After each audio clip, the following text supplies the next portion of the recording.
What is the name of the IT law that India is having in the Indian legislature?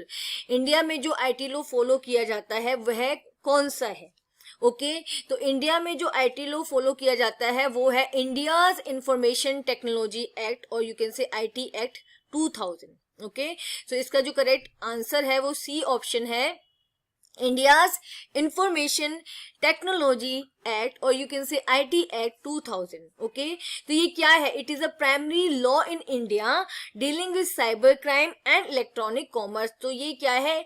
ये law follow किया जाता है India में जो भी साइबर क्राइम होता है उसके लिए. ओके इसके अंदर बहुत सारे लॉस हैं जिनको फॉलो किया जाता है. और इलेक्ट्रॉनिक कॉमर्स मीन्स जो आपका इंटरनेट के थ्रू लेन देन होता है, सेल परचेस होता है, अगर उसमें कुछ प्रॉब्लम आती है तो उसको भी इस लॉ के हेल्प से हैंडल किया जाता है. Fine. Okay software that can be freely accessed and modified is called. वो सॉफ्टवेयर जिसको क्या किया जा सकता है, आराम से उसको एक्सेस किया जा सकता है, मतलब फ्री में उसको एक्सेस किया जा सकता है और उसको मॉडिफाई किया जा सकता है. ऐसा कौन सा सॉफ्टवेयर होता है? ऐसा होता है हमारा ओपन सोर्स सॉफ्टवेयर, या फिर आप इसको free and open source software भी कह सकते हैं. फाइन. इसका जो सोर्स कोड होता है, ठीक है, उसको आप क्या कर सकते हैं, उसको आप यूज कर सकते हैं, कॉपी कर सकते हैं. ओके उसमें अगर आप सोर्स कोड में कुछ चेंज करना चाहते हैं तो आप उसको चेंज कर सकते हैं, right. And you don't have to pay anything for this, और इसके लिए आपको पे नहीं करना होता क्योंकि ये फ्री ऑफ कॉस्ट अवेलेबल होता है. Okay software that can be freely access, जिसको आसानी से फ्री में एक्सेस किया जा सकता है और मॉडिफाई किया जा सकता है, ऐसे सॉफ्टवेयर को आप बोलते हो free and open source software. और यहाँ पे सिंपली दिया हुआ है ओपन सोर्स सॉफ्टवेयर, तो आप ओपन सोर्स सॉफ्टवेयर पे टिक कर दोगे, ये आपका करेक्ट ऑप्शन है. Okay okay now third question is what is example of e waste. E waste क्या होता है? ई वेस्ट होता है electronic waste. Okay and it includes all type of electrical and electronic equipments. Okay कौन से equipments? ये किसको include करता है? ये हमारे ओल्ड या फिर डिस्कार्डेड जो हमारे इलेक्ट्रिकल और इलेक्ट्रॉनिक इक्विपमेंट्स होते हैं उनको कवर करता है. लाइक कंप्यूटर्स हो गए, आपके मोबाइल फोन्स हो गए, लैपटॉप हो गए, ओके माइक्रोवेव, तो ये इनको कवर करता है, राइट. तो यहाँ पे आपको पूछा है what is example of e waste. तो यहाँ पे जो exam ripened banana, old clothes, empty soda cans, ये नहीं है.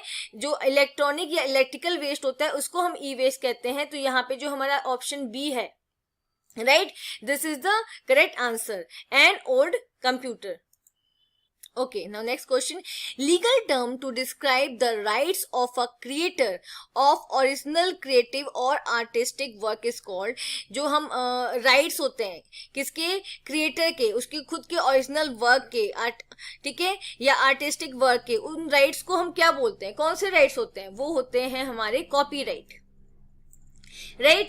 ओके तो ये कॉपीराइट क्या है? It is the legal right of the owner of the intellectual property. ये जो इंटेलेक्चुअल प्रॉपर्टी कौन सी होती है? जो हम अपने ब्रेन से क्रिएट करते हैं, अपने इंटेलेक्ट का यूज करके क्रिएट करते हैं, वो प्रॉपर्टी. तो ये कॉपीराइट क्या है? उसके राइट्स हैं. Okay copyright is the right to copy, मतलब कोई और उसके काम को कॉपी नहीं कर सकता.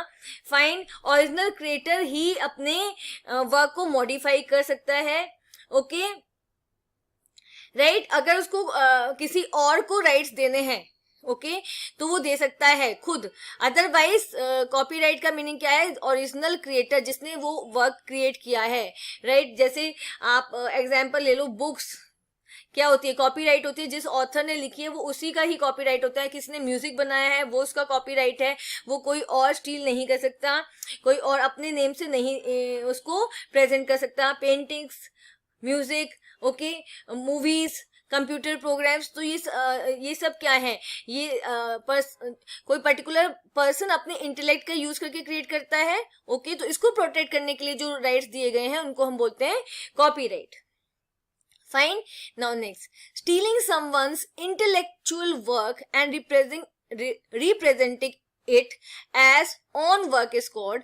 किसी और के इंटेलेक्चुअल वर्क को स्टील कर लेना, चुरा लेना और उसको अपने नाम से प्रेजेंट करना, इसको क्या बोलते हैं? इसको हम बोलते हैं प्लैगियरिज्म. ओके प्लेगरिज्म क्या होता है, किसी और के वर्क को, इंटेलेक्चुअल वर्क को स्टील कर लेना। मान लो किसी और ने बुक लिखी है, आपने क्या किया, उस बुक का सिर्फ कवर चेंज कर दिया, बाकी वो बुक एज इट इज है। तो अगर आप ऐसा करते हैं तो ये क्या है, प्लेगरिज्म, राइट। ओके किसी और के इंटेलेक्चुअल वर्क को स्टील करके अपने नाम से प्रेजेंट करना, इसको हम बोलते हैं plagiarism. Fine. Okay the digital trails क्या होता है, निशान, चिन्ह, okay which get created as a person's internet uses using computers, smartphone, gaming console etcetera is called. तो ये क्वेश्चन क्या कह रहा है कि अगर कोई पर्सन इंटरनेट को यूज करता है, ओके कंप्यूटर्स की हेल्प से, स्मार्टफोन की हेल्प से, या फिर गेमिंग कंसोल टैब्स की हेल्प से, तो क्या होता है, वो कुछ क्या करता है, निशान छोड़ता है, कुछ क्या कह रहे हैं, ट्रेल्स मीन्स उसकी कुछ हिस्ट्री वहां पे सेव हो जाती है, राइट। तो उसको क्या कहा जाता है, अगर कोई पर्सन किसी भी डिवाइस के ऊपर इंटरनेट को यूज कर रहा है तो क्या होता है, उसकी कुछ digital trails the kind of activity that person is doing, means उसकी हिस्ट्री, वो क्या कर रहा है, कैसी इंफॉर्मेशन सर्च कर रहा है, कौन कौन सी साइट्स पे जा रहा है, ओके उसने क्या क्या किया, गेम्स खेली या चैट करी, तो ये क्या होता है, ये उसका डिजिटल ट्रेल होता है, उसके निशान होते हैं कि उसने क्या क्या किया। फाइन। तो इसको हम क्या कहते हैं, इसको कहा जाता है डिजिटल फुटप्रिंट्स, राइट। तो इसके लिए एक पर्टिकुलर टर्म है digital footprint. Okay What is the broad term covering computer viruses, worms, trojan, adware? तो different types के computer viruses होते हैं, ओके तो हम एक जो combined term सबके लिए यूज करते हैं, ओके एक collective term, तो वो होती है malware। फाइन। तो यहाँ पे क्या है, अ ब्रॉड टर्म, एक बड़ी टर्म जो इन सब को कवर कर लेती है, वो है malware. Fine. Okay Dash is an attempt where a hacker tries to divert network traffic to a bogus site। कौन सा अटेम्प्ट होता है जिसमें हैकर क्या करते हैं, आप टाइप तो करते हो एक्चुअल वेबसाइट के लिए, ओरिजिनल वेबसाइट के लिए, लेकिन वो आपको कहाँ ले जाते हैं, फेक वेबसाइट पे ले जाते हैं, बोगस साइट पे ले जाते हैं। इस अटैक को हम बोलते हैं pharming attack, right.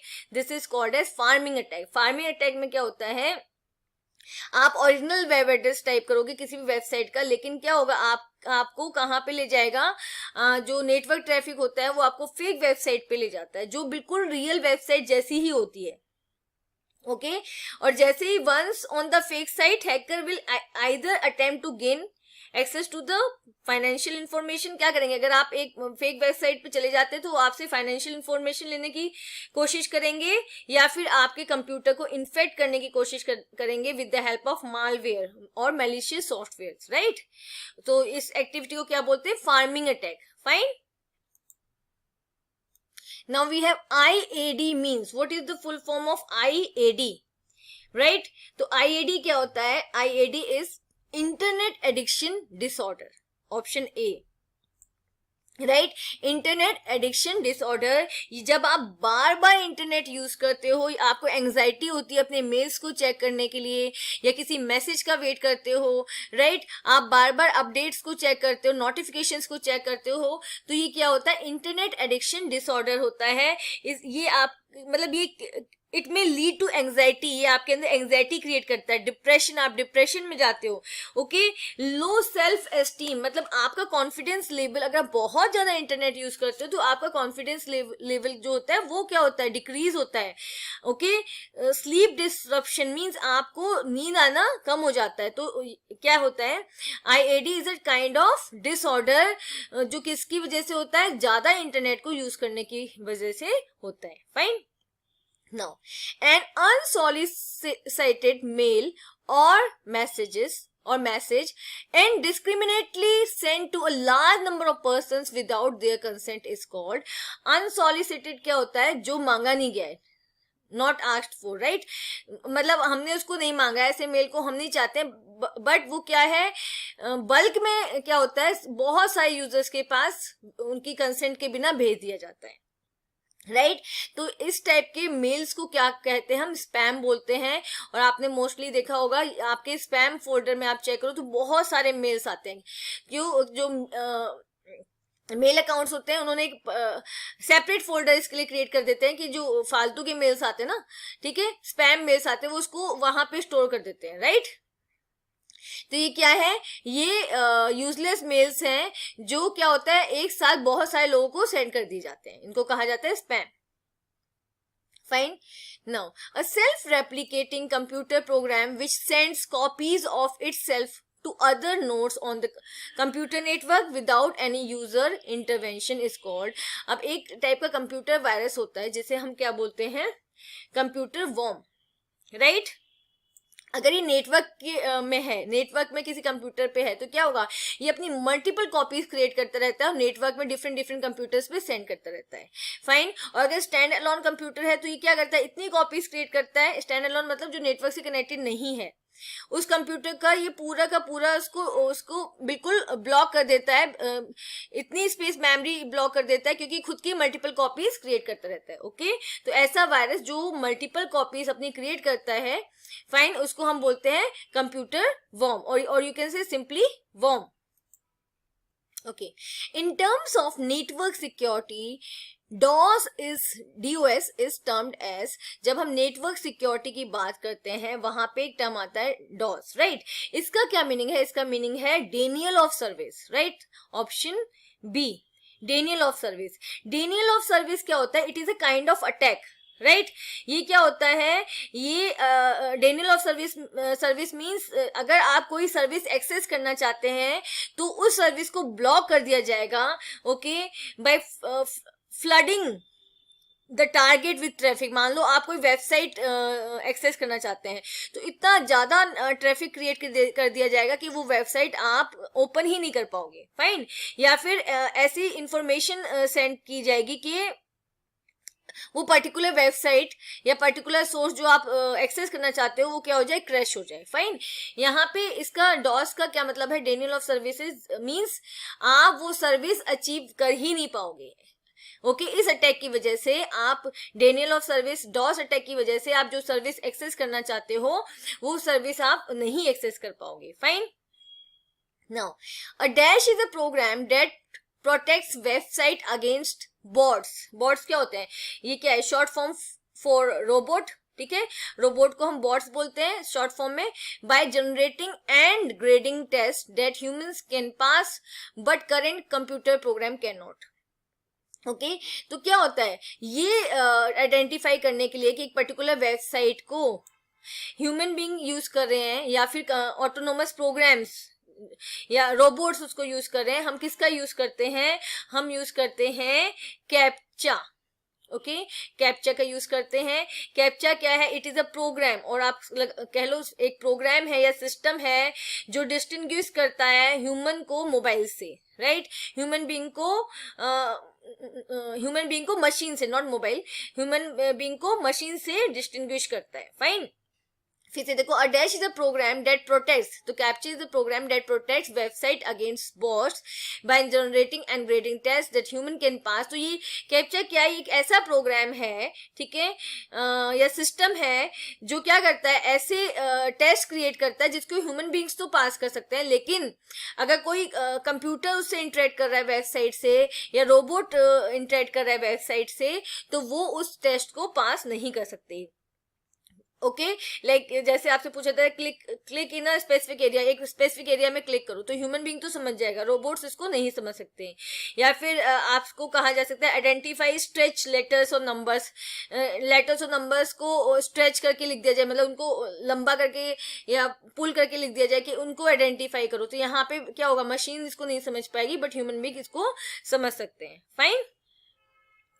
Okay, out of the following which one will be altered or modified by a computer virus? तो यहाँ पे अगर कंप्यूटर वायरस अटैक करते हैं तो क्या क्या ऑल्टर करेंगे या मॉडिफाई करेंगे? Operating system, obviously operating system crash हो जाता है। स्पीड ऑफ नेटवर्क कनेक्टिविटी, ये भी इसको भी इफेक्ट करते हैं कंप्यूटर वायरस। एप्लीकेशन प्रोग्राम्स और एप्लीकेशन सॉफ्टवेयर, जितने भी एप्लीकेशन सॉफ्टवेयर आप यूज करते हो वो भी करप्ट हो जाते हैं। तो यहाँ पे इसका आंसर है डी, ओके अगर वायरसेस अटैक करते हैं सिस्टम पे, तो इन सबको वो क्या करेंगे, अटैक करेंगे, मॉडिफाई करेंगे. Fine. Okay, so the answer is D.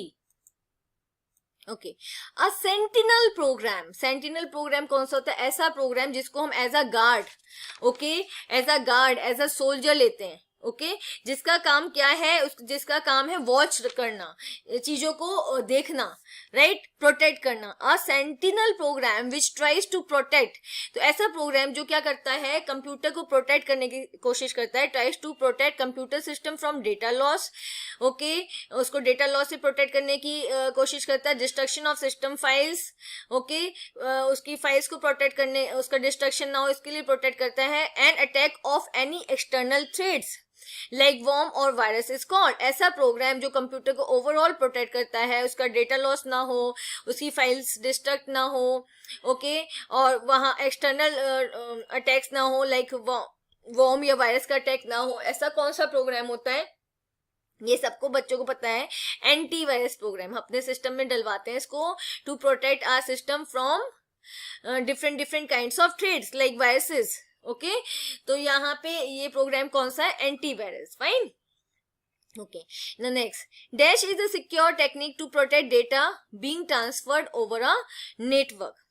ये एक सिक्योर टेक्निक है जिसकी हेल्प से डेटा को सेफली नेटवर्क के पर ट्रांसफर किया जा सकता है. तो ये कौन सी, डेटा को किस फॉर्म में जब डेटा ट्रांसफर होता है नेटवर्क में, तो किस फॉर्म में ट्रांसफर करते होता है? वो होता है एनक्रिप्टेड फॉर्म में, encryption. Okay, encryption is a secure technique to protect data being transferred over a network. Okay, तो ये क्या है? It is the process of encoding information. यहाँ पे क्या होता है?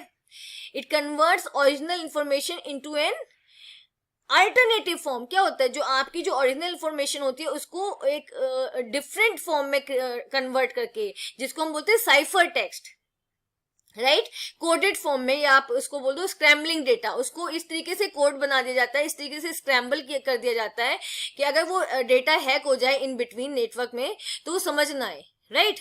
तो क्या होता है? डेटा फिर क्या होता है? वो प्रोटेक्ट हो जाता है इस वे से, राइट. तो इस प्रोसेस को बोलते हैं encryption. Fine. Now next, ICT stands for. ICT की फुल फॉर्म क्या है? यहाँ पर ICT is information and communication technology, right. तो ये क्या है? Information communication technology. ये क्या होता है? Integration of telecommunication. Integration है मतलब कॉम्बिनेशन है किसका? Telecommunication. Telecommunication means telephone lines, wireless signals and computers as well as other devices like softwares, right, middleware, audio visual devices, right. तो इन सब का कॉम्बिनेशन जो होता है उसको बोलते हैं आईसीटी. बेसिकली यहाँ पे हमारा क्या जो मोटिव है वो क्या है? वो है इंफॉर्मेशन को कम्युनिकेट करना, okay, through telecommunications devices, right. समझ आया? यहाँ पे इंफॉर्मेशन और कम्युनिकेशन टेक्नोलॉजी को दोनों को कंबाइंड करते हैं. Fine. Okay, now we have EDI stands for. EDI का फुल फॉर्म क्या है? तो इसका फुल फॉर्म है इलेक्ट्रॉनिक डेटा इंटरचेंज, राइट. इसका फुल फॉर्म है इलेक्ट्रॉनिक डेटा इंटरचेंज. ये क्या है? It is a process which allows one company to send information to other company electronically rather than with paper. तो यहाँ पे क्या होता है? जो कंपनीज आपस में कम्युनिकेशन करते हैं, आपस में डेटा शेयर करते हैं, वो किस फॉर्म में शेयर करते हैं? वो इलेक्ट्रॉनिक फॉर्म में शेयर करते हैं, राइट. यहाँ पे पेपर्स को शेयर नहीं किया जा रहा, यहाँ पे नेटवर्क के थ्रू और इंटरनेट के थ्रू डेटा को शेयर किया जा रहा है. इलेक्ट्रॉनिक डिवाइसेस की हेल्प से डेटा को शेयर किया जा रहा है, इसलिए हम इसको बोलते हैं इलेक्ट्रॉनिक डेटा इंटरचेंज, राइट. कौन सा डेटा यहाँ पे एक्सचेंज हो रहा है? Electronic data. Fine. Okay, no. Next question. Proprietary software is a software which is available. Proprietary software कौन से होते हैं? Proprietary software होते हैं जिनको यूज करने के लिए हमें क्या करना होता है? हमें लाइसेंस लेना पड़ता है. ऑन पेइंग लाइसेंस फी, हमें लाइसेंस के लिए पे करना पड़ता है. प्रोप्राइटरी सॉफ्टवेयर क्या होते हैं? Proprietary software is owned by its owner, okay, usually और लार्ज कंपनी, जैसे क्या होता है, ये जो इनका कंप्लीटली जो ओनरशिप होती है वो क्रिएटर के पास ही होती है। लाइक डिफरेंट डिफरेंट कंपनीज है हमारी, यहाँ पे गूगल है, माइक्रोसॉफ्ट है, राइट। तो अगर आप माइक्रोसॉफ्ट ऑफिस यूज करते हो तो आपको क्या लेना पड़ेगा, उसका लाइसेंस लेना पड़ेगा, उसके लिए आपको पे करना पड़ेगा। तो वो कौन सा सॉफ्टवेयर है, वो प्रोप्राइटरी सॉफ्टवेयर है। आप एडोब फोटोशॉप लेते हो तो आपको उसका लाइसेंस लेना पड़ेगा, ओके। और जो प्रोप्राइटरी सॉफ्टवेयर है उसका जो कोड होता है, सोर्स कोड, वो आप चेंज नहीं कर सकते। वो आप उसको जैसे फ्री एंड ओपन सोर्स में क्या होता है, आपके पास सोर्स कोड आ जाता है, आप उसमें चेंज कर सकते हो, बट प्रोप्राइटरी सॉफ्टवेयर का सोर्स कोड आप टच भी नहीं कर सकते, राइट, क्योंकि वो कंप्लीटली किसका उस पर राइट होता है, जिसने उसको क्रिएट किया है। Fine, okay, now the process of reselling old electronic goods at lower prices is called, जब आप क्या करते हो, अपने पुराने इलेक्ट्रॉनिक गुड्स को कम प्राइस पे क्या करते हो, उसको सेल कर देते हो, रीसेल कर देते हो, मतलब दोबारा उसको, आपने एक बार उसको लिया, बाय किया, अब आप उसको रीसेल कर रहे हो, तो इस प्रोसेस को आप क्या कहते हैं, इसको कहते हैं refurbishing, right, option A. Fine, dash is a kind of cyber crime in which attacker blackmails the victim to pay for getting access to the data. ऐसा कौन सा साइबर क्राइम होता है जिसमें क्या होता है, आपका डेटा हैक कर लिया जाता है, फिर आपको थ्रेट्स दी जाती हैं कि अगर आपको आपका क्रूशियल डेटा चाहिए, आपको आपका इंपॉर्टेंट डेटा चाहिए, तो इसके बदले में आपको क्या करना पड़ेगा, आपको पे करना पड़ेगा, राइट। तो ये किस टाइप का साइबर क्राइम होता है, इस साइबर क्राइम को हम बोलते हैं रैंसमवेयर, राइट, जिसमें आपका इंपॉर्टेंट डेटा हैक करने के बाद आपको उस डेटा को लौटाने के बदले में आपसे पेमेंट मांगी जाती है, इसको बोलते हैं ransomware. Fine, okay, now next, dash is an activity where fake websites or emails that look original और authentic are presented to the user. ऐसी कौन सी एक्टिविटी होती है जिसमें क्या होता है, आप के सामने फेक वेबसाइट्स सेंड की जाती है या ईमेल सेंड किए जाते हैं जो आपको बिल्कुल लेजिटिमेट लगते हैं, बिल्कुल रियल लगते हैं, ओरिजिनल लगते हैं, राइट, ओके, बिल्कुल ऑथेंटिक लगते हैं। तो आप क्या करते, समटाइम्स क्या होता है, हम उन फेक वेबसाइट्स पे चले जाते हैं, फेक ईमेल्स पे लिंक्स दिए होते हैं, उन पर क्लिक कर देते हैं, राइट। तो उससे क्या होता है, आपका सिस्टम हैक हो जाता है। फाइन, तो इस एक्टिविटी को या इस प्रोसेस को क्या बोलते हैं, phishing. Okay, now next, hackers try to break security system. Hackers क्या करते हैं, आपके सिक्योरिटी सिस्टम को ब्रेक करने की कोशिश करते हैं फॉर आइडेंटिटी थेफ्ट, मींस आपकी पर्सनल इंफॉर्मेशन को चुराने के लिए, ओके। जैसे आइडेंटिटी थेफ्ट में क्या, जैसे आपका फेसबुक अकाउंट हैक कर लिया, फाइन, तो क्या होगा, अब वो आपका फेसबुक आपके नाम से रन करेंगे आपका अकाउंट, ओके। आपके अकाउंट से वो डिफरेंट लोगों को यूजलेस मैसेजेस सेंड कर सकते हैं। तो यहाँ पे आइडेंटिटी तो आपकी है लेकिन यूज कोई और कर रहा है, तो इसको आइडेंटिटी थेफ्ट कहेंगे, ओके। फॉर मॉनेटरी गेन, आपके सिस्टम को हैक करके आपकी जो उसमें इंफॉर्मेशन होती है, लाइक आपकी बैंक अकाउंट की इंफॉर्मेशन है और इंफॉर्मेशन है, वो हैक करके उसको क्या कर सकते हैं, यूज कर सकते हैं, okay. To leak sensitive information, आपकी सेंसिटिव इन्फॉर्मेशन को वो क्या कर सकते हैं, लीक कर सकते हैं, आपकी पिक्चर्स हैं या कुछ और इन्फॉर्मेशन है उसको लीक कर सकते हैं। तो यहाँ पे क्या है, ऑप्शन डी, क्योंकि हैकर्स आपके सिस्टम को हैक करने के बाद ये तीनों प्रोसेस कर सकते हैं, ये तीनों चीजें कर सकते हैं या इनमें से कोई एक चीज कर सकते हैं। Fine, okay, okay. Hacking when done with a positive intent is called, जब हम एक पॉजिटिव इंटेंट लेकर हैकिंग करते हैं, किसी कोई सिस्टम हैक करते हैं, तो इसे क्या बोलते हैं, इसे कहते हैं एथिकल हैकिंग। मान लो क्या आप चाहते हो कि कुछ अनऑथोराइज्ड एक्टिविटीज हो रही हैं, ओके। तो आपको जैसे पुलिस है, किसी का वो फोन हैक करके या सिस्टम हैक करके वो क्या कर सकता है, वहां से डेटा लेते हैं, उसको एथिकल हैकिंग कहा जाता है। जहां पे क्या है, आपको जो अटैकर्स हैं, राइट, ओके, उनको उनके ही अटैकर्स, मान लो अटैकर्स ने अटैक करके एक बड़े ऑर्गेनाइजेशन को हैक कर लिया है, ठीक है, गवर्नमेंट ऑर्गेनाइजेशन को हैक कर लिया है। तो यहाँ पे एथिकल हैकर्स क्या करेंगे, उस हैक जो सिस्टम हैक हो चुका है उसको दोबारा से अपने पास लाने के लिए क्या करेंगे, एथिकल हैकिंग का यूज करेंगे, अगेन उसको हैक करेंगे। तो यहाँ पे क्या एक पॉजिटिव इंटेंट है, फाइन, तो इसको बोलते हैं ethical hacking. Fine, next, dash package comes under FOSS क्या है? Free and open source software. तो कौन कौन से पैकेजेस हैं? पैकेजेस क्या होते हैं? Collection of programs, collection of software, right. तो यहाँ पे हमारा Libre Office and Open Office, ये जो आपने यूज किया होगा 10th क्लास में, Libre Office and Open Office दोनों ही कौन से हैं? फ्री एंड ओपन सोर्स हैं। हम इनको इंटरनेट से फ्री ऑफ कॉस्ट डाउनलोड कर सकते हैं और इनको इंस्टॉल कर सकते हैं। फाइन, तो यहाँ पे आपका आंसर है C, both of the above, right. Now dash is the unauthorized use और डिस्ट्रीब्यूशन ऑफ सॉफ्टवेयर। क्या होता है? आपको जब आप कोई सॉफ्टवेयर लेते हैं तो आपको एक पर्टिकुलर लिमिट दी जाती है कि आप इतने ही सिस्टम पर उसको इंस्टॉल कर सकते हो, इससे ज्यादा आप उसको इंस्टॉल या डिस्ट्रीब्यूट नहीं कर सकते। लेकिन अगर आप इसका बहुत ज्यादा अनऑथोराइज्ड यूज कर रहे हैं, बहुत सारे सिस्टम्स उसको इंस्टॉल कर रहे हो, उसको डिस्ट्रीब्यूट कर रहे हैं, तो इसको क्या कहा जाता है? इसको कहा जाता है सॉफ्टवेयर पायरेसी। फाइन, जब आप एक ही सॉफ्टवेयर को बार बार डिफरेंट डिवाइसेस पर क्या करते हैं? यूज करते हैं। यहाँ पे आप लाइसेंस एग्रीमेंट को फॉलो नहीं कर रहे हैं, तो इसको कहेंगे software piracy. Okay, FOSS stand for, FOSS क्या है हमारा? Free and open source software, option C, ठीक है।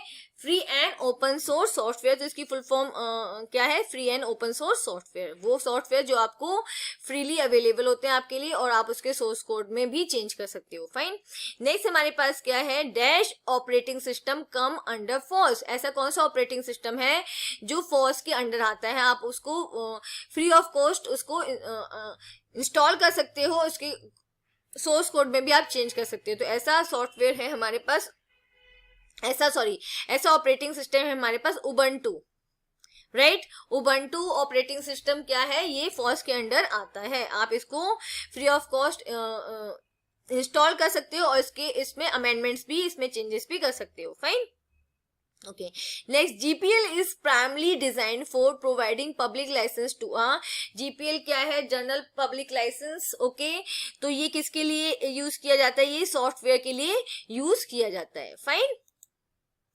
विच of the following is popular category of public licences? कौन सी यहाँ पे पब्लिक लाइसेंस है हमारे पास जो GPL है वो भी क्या है? पब्लिक लाइसेंस है। And CC creative Commons, right, ये भी क्या है? पब्लिक लाइसेंस है, राइट। तो यहाँ पे आपको पता होगा जनरल पब्लिक लाइसेंस क्या करता है? आप there is no limit to copying the code. आप इसके जनरल पब्लिक लाइसेंस के अंदर आप जो सॉफ्टवेयर का कोड होता है उसको आप कॉपी कर सकते हो, ओके, और आप इसको डिस्ट्रीब्यूट भी कर सकते हो, राइट। और आप इसको अगर जनरल पब्लिक लाइसेंस है तो आप सॉफ्टवेयर के कोड को कॉपी कर सकते हो, उसको डिस्ट्रीब्यूट कर सकते हो और आप उसको सेल आउट भी कर सकते हो। Fine, right, okay. अब यहाँ पे जो क्रिएटिव कॉमन्स होता है उसमें क्या होता है? आप क्या करना होता है? जब आप इसको यूज कर रहे होते हो तो आपको इसके ऑथर को एक्नॉलेज करना होता है, राइट। इसके ऑथर को आपको आइडेंटिफिकेशन देनी होती है। फाइन, कि आप ये सॉफ्टवेयर जो यूज कर रहे हो उसका ऑथर कौन है, ओके। आप इसके सोर्स कोड को भी मॉडिफाई कर सकते हो, डिस्ट्रीब्यूट कर सकते हो, ओके, और कॉपी कर सकते हो। बट यहाँ पे आपको क्या करना होता है? यहाँ पे आपको ऑथर को आइडेंटिफिकेशन देना होता है, okay. Okay, now next GPL stands for, तो यहाँ पे जो इसका आंसर था, पहले हम इसको 30 नंबर क्वेश्चन था, इसमें बोथ ऑफ द अबव आएगा, ठीक है, क्योंकि यहाँ पे दोनों क्या है? पब्लिक लाइसेंस है। Fine, now next 31 GPL stands for, तो इसकी फुल फॉर्म क्या है? General public licence, option A. Fine, then CC in reference to public licence stands for, CC क्या है आपका? Creative commons, okay. तो जनरल पब्लिक लाइसेंस में क्या है? सॉफ्टवेयर को आप उसके सोर्स कोड को यूज कर सकते हो, राइट, उसको रीडिस्ट्रीब्यूट कर सकते हो, उसको सेल भी कर सकते हो। क्रिएटिव कॉमन्स में क्या है? आप उसको यूज कर सकते हो, सॉफ्टवेयर को मॉडिफाई कर सकते हो, लेकिन आपको यहाँ पे उसके रियल ऑथर्स को एक्नॉलेजमेंट देनी होगी, राइट। उसके बाद ही आप उसको यूज कर सकते हो या उसमें कोई भी मॉडिफिकेशन कर सकते हो। Fine, Now, dash means unauthorized use of others trademark on products and services. तो यहाँ पे क्या पूछा है, क्या होता है जहाँ जब आप किसी और के ट्रेडमार्क का यूज करते हो, अनऑथोराइज्ड यूज करते हो. ट्रेडमार्क क्या है? ट्रेडमार्क कोई भी visual symbol, word, name, design, logo, ठीक है, जो आप अपने अपने पर्टिकुलर ब्रांड पे लगाते हो, अपने प्रोडक्ट पे लगाते हो, उसको बोलते हैं ट्रेडमार्क. राइट जब उसको कोई और यूज करता है, उसका अनऑथोराइज्ड यूज होता है. राइट तो अब इसको इस प्रोसेस को क्या बोलते हैं? इसको बोलते हैं हम ट्रेडमार्क इन्फ्रिजमेंट. राइट तो option B, trademark infringement means unauthorised use of others trademark on products and services. Fine. Okay, next question. A dash is a type of contract between the creator of an original work permitting someone to use their work generally for some price. तो यहाँ पे क्या होता है? एक contract जो किसके बीच में होता है? क्रिएटर, जिसने उस काम को बनाया है, ओरिजिनल वर्क का क्रिएटर, और वो जब दूसरे लोगों को वो यूज करने के लिए देता है, राइट परमिट करता है, और उसके बदले में कुछ पैसे लेता है, तो इस प्रोसेस को क्या बोलते हैं? किस बेसिस पे वो उसको यूज करने देगा? ओके ऑन, तो इसको हम बोलते हैं लाइसेंस देना. राइट अगर कोई क्रिएटर अपने वर्क के लिए लाइसेंस देता है कि आपको इसको यूज करने के लिए इतना अमाउंट पे करना पड़ेगा, ये लिमिट है, और कैसे आपको यूज करना है, जो भी ऑल ओवर जो भी उसकी जो लिमिटेशंस होती हैं, जो वो किसके अंडर आती है? लाइसेंस के अंदर आती है. Fine. A licence is a type of contract between the creator of an original work permitting someone to use their work, right generally for some price. Okay.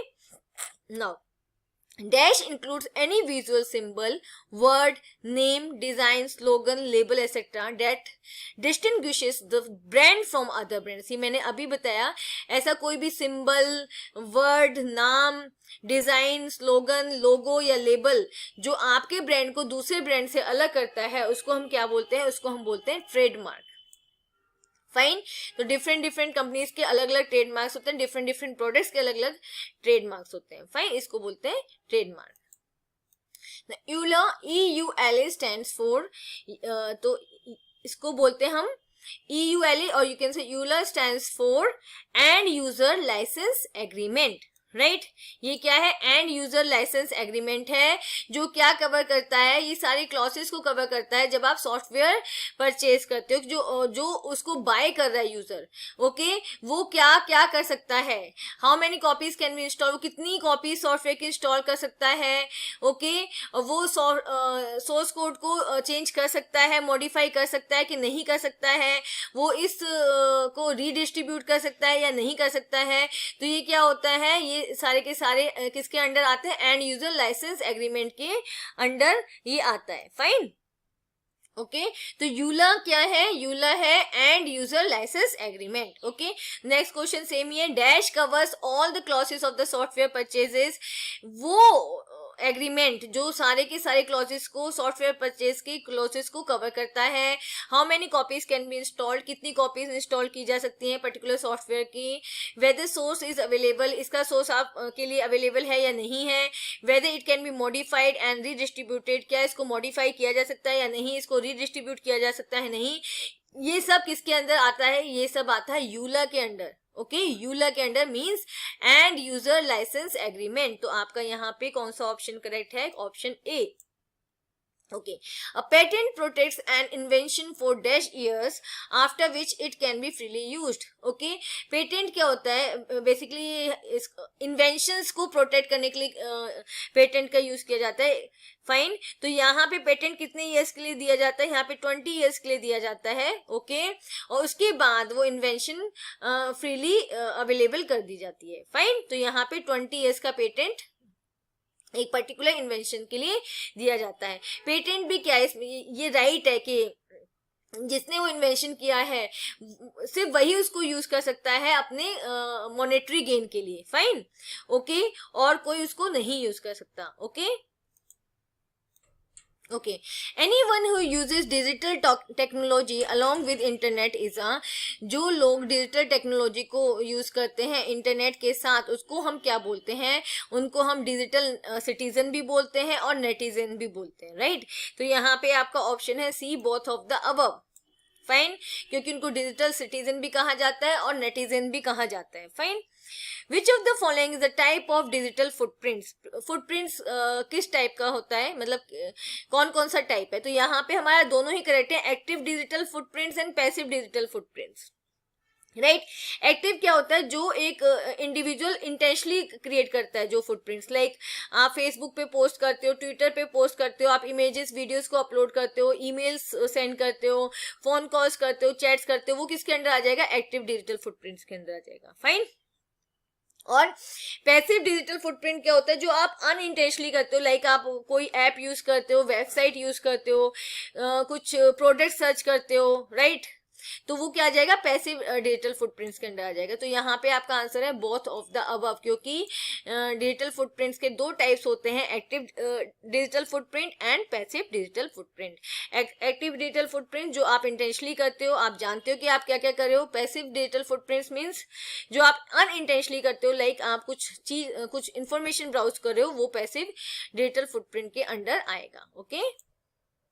Now we have assertion and reason questions. assertion क्या है, एक statement है, okay, आप उसको reason की help से justify कर रहे हो कि वो करेक्ट है कि नहीं है. फाइन.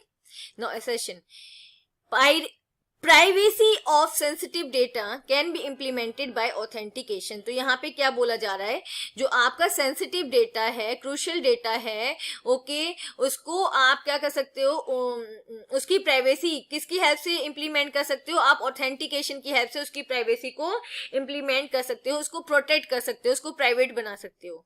राइट. तो ऑथेंटिकेशन हम लोग जानते हैं, यहाँ पे क्या होता है, ऑथेंटिकेशन के अंदर ओनली ऑथेंटिकेटेड यूजर्स ही उस पर्टिकुलर डेटा को एक्सेस कर सकते हैं. राइट. मतलब मान लो आपको एक पर्टिकुलर ऑर्गेनाइजेशन है, वहां पे एक क्रूशियल डेटा है, तो सिर्फ उस डेटा को यूज करने वही लोग यूज कर सकते हैं जिनके पास उसको एक्सेस करने के लिए राइट्स होंगे. राइट. वो ऑथेंटिकेट होंगे. जिन लोगों को उसको एक्सेस करने के राइट्स नहीं है, वो उसको एक्सेस नहीं कर सकते. फाइन. तो इस तरीके से हम सेंसिटिव डेटा को प्रोटेक्ट कर सकते हैं with the help of authentication. तो यहाँ पे हमारा assertion ट्रू है. राइट.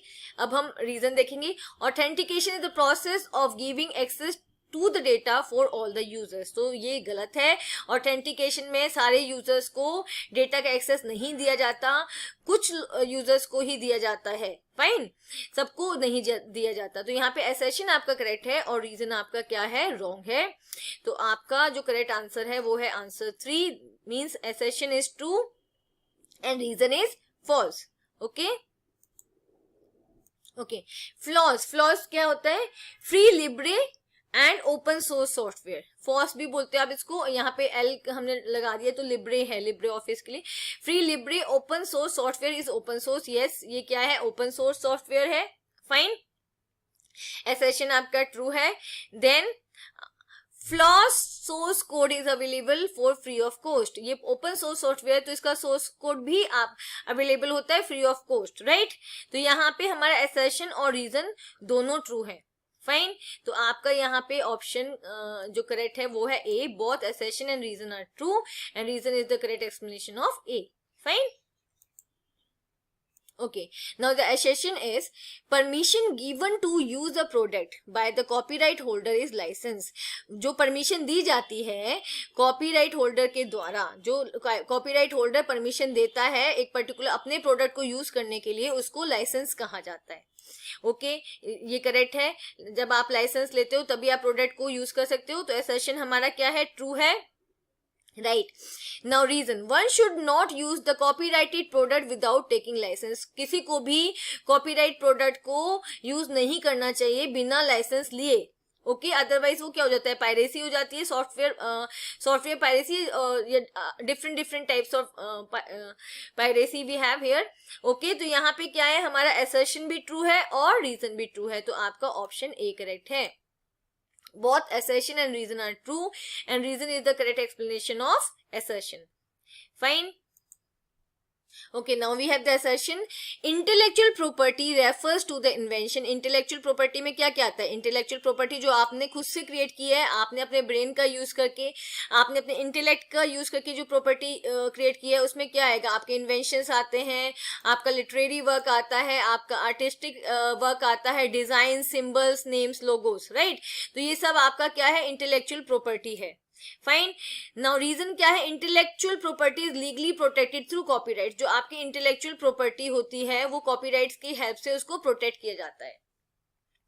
फाइन. तो यहाँ पे इसका आंसर क्या है? इसका आंसर है आपका असर्शन भी करेक्ट है, रीजन भी करेक्ट है, लेकिन ये एक दूसरे को क्या करते हैं, जो रीजन है वो असर्शन का को जस्टिफाई नहीं करता है यहाँ पे, मतलब उसका करेक्ट एक्सप्लेनेशन नहीं है. वो बता रहा है कि इंटेलेक्चुअल प्रॉपर्टी क्या होता है, और सेकंड में हम बता रहे हैं कि उसको कैसे प्रोटेक्ट किया जा सकता है कॉपीराइट से. ट्रू दोनों है, असर्शन भी है ट्रू और रीजन भी ट्रू है, लेकिन वो एक दूसरे से रिलेटेड नहीं है. तो यहाँ पे हम ऑप्शन जो हमारा करेक्ट करेंगे टू, मतलब assertion and reason both are true.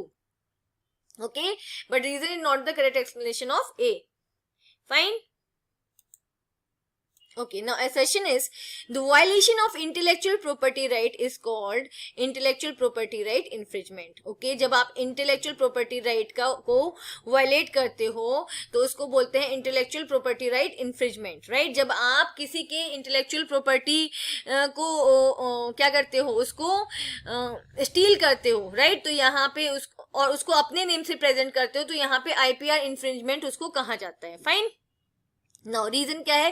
Plagiarism is the form of IPR infringement. तो प्लेगरिज्म क्या है? Plagiarism IPR infringement is a type of IPR infringement. Plagiarism में क्या होता है? सेम आप इंटेलेक्चुअल प्रॉपर्टी, किसी की इंटेलेक्चुअल प्रॉपर्टी को स्टील करके उसको अपने नाम से प्रेजेंट करते हो तो उसको प्लेगरिज्म कहा जाता है.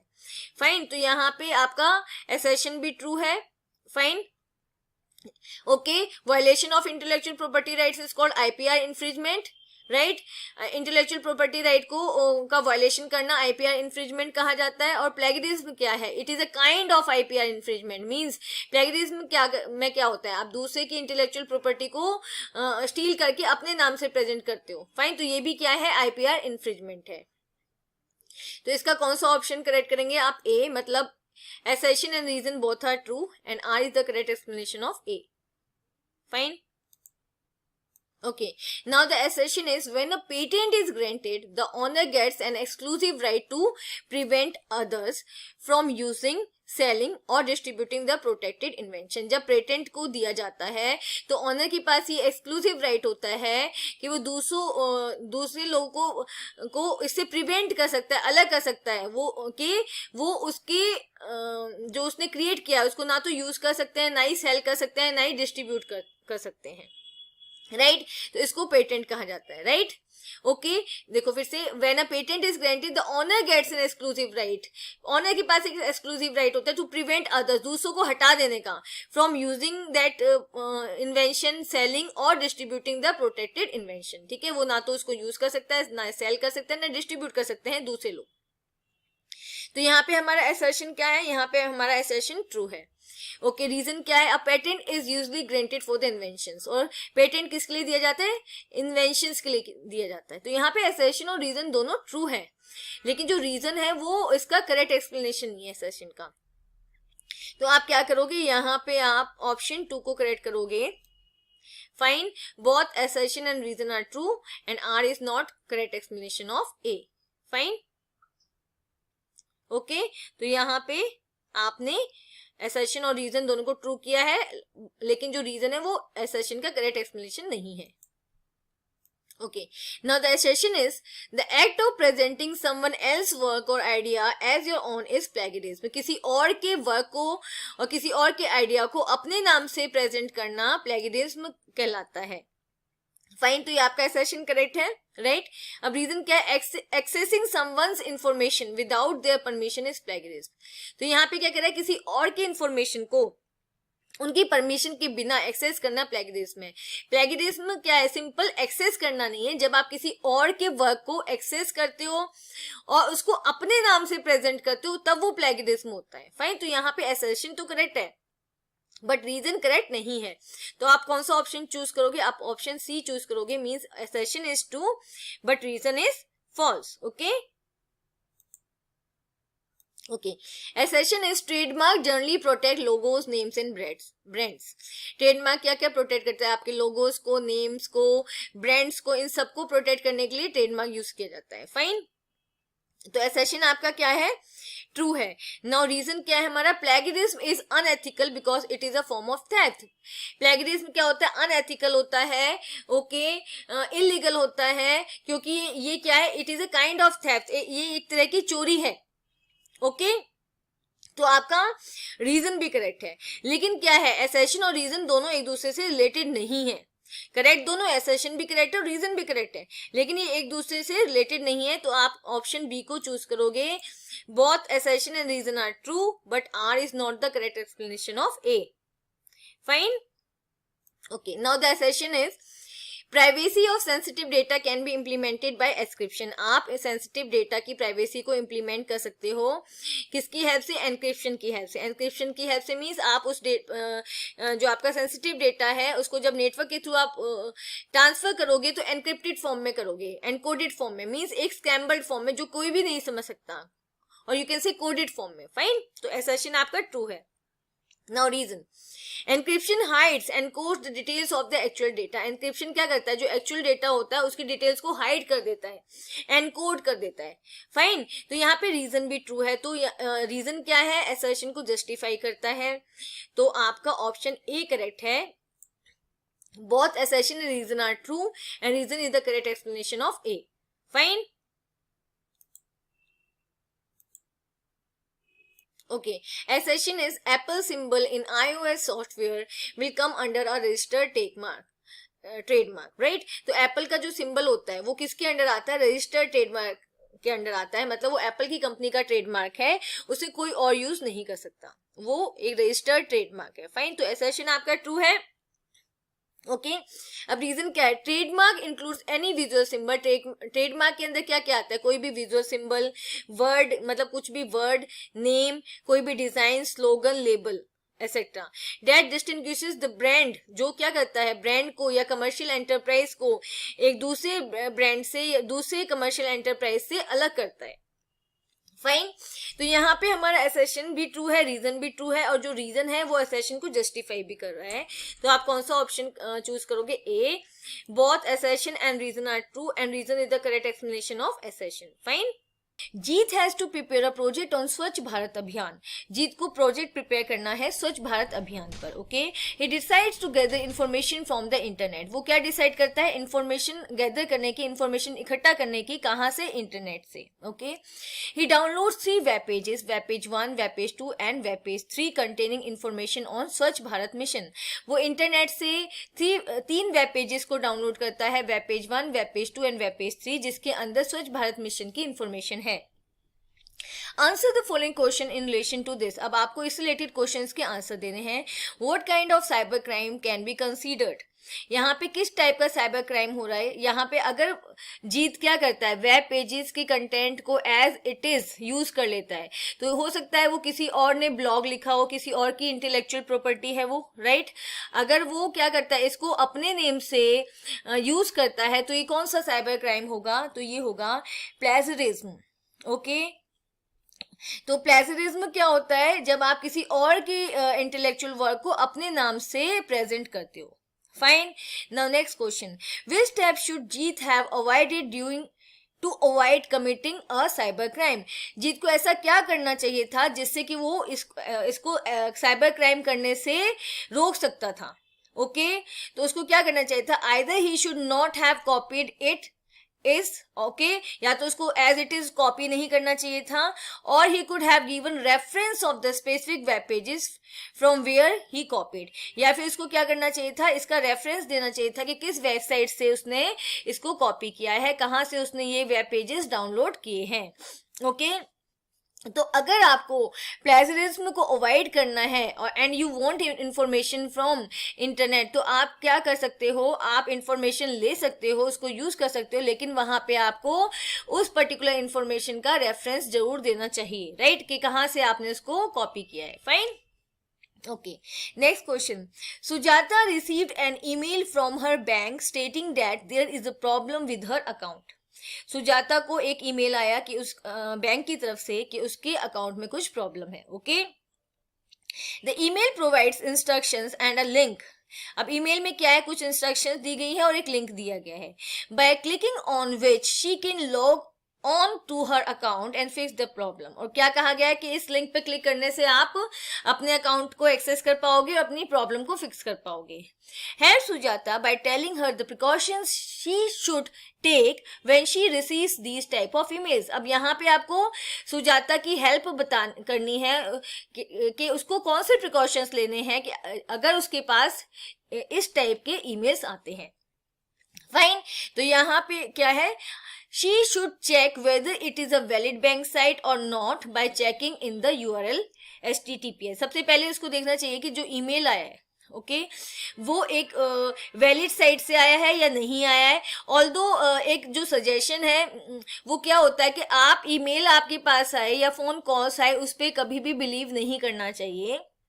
Fine, you directly go to the bank and find out there only. वहां पे जाके ही आपको बात करनी चाहिए प्रॉपर. आप किसी ईमेल पे या किसी मैसेज पे या किसी फोन कॉल पे आपको कोई भी एक्शन नहीं लेना चाहिए, राइट. भाई यहाँ पे आंसर दिया हुआ है bye checking in the URL HTTPS. जहाँ पे एस होता है साइट के आगे हाइपर टेक्स्ट ट्रांसफर प्रोटोकॉल में, जहां एस होता है वो secure hyper text transfer protocol होता है, तो इसको हम सिक्योर मानते हैं, right. It is always better to type the URL and then log in to the site. और कभी भी किसी लिंक के थ्रू आपको अपनी बैंक की वेबसाइट को एक्सेस नहीं करना चाहिए. अगर आपको अपनी बैंक की वेबसाइट को ओपन करना है तो आपको उसका एक प्रॉपर URL टाइप करना चाहिए, राइट, एड्रेस बार पे. Okay, she should not click on the link provided in the email. उसको उस लिंक पे क्लिक नहीं करना चाहिए, राइट. सिंपल है. ये आपका जो है इसका आंसर है. आपको जो ये वाली लाइन है ये पहले आनी चाहिए थी. She should not click on the link provided in the email. यहाँ पे ये चेक करने की भी जरूरत नहीं है कि HTTPS है कि नहीं है. आप सिंपली उस लिंक पे क्लिक मत करो. अगर आपको वेबसाइट पे जाना है तो you have to type the URL of the particular bank site. Okay, आपको बैंक की साइट का URL टाइप करके ही और लॉगिन करके ही साइट के अंदर जाना चाहिए और जो भी आपको उसके अंदर वर्क करना है वो कर सकते हैं आप, राइट. ओके, तो ये प्रिकॉशंस है.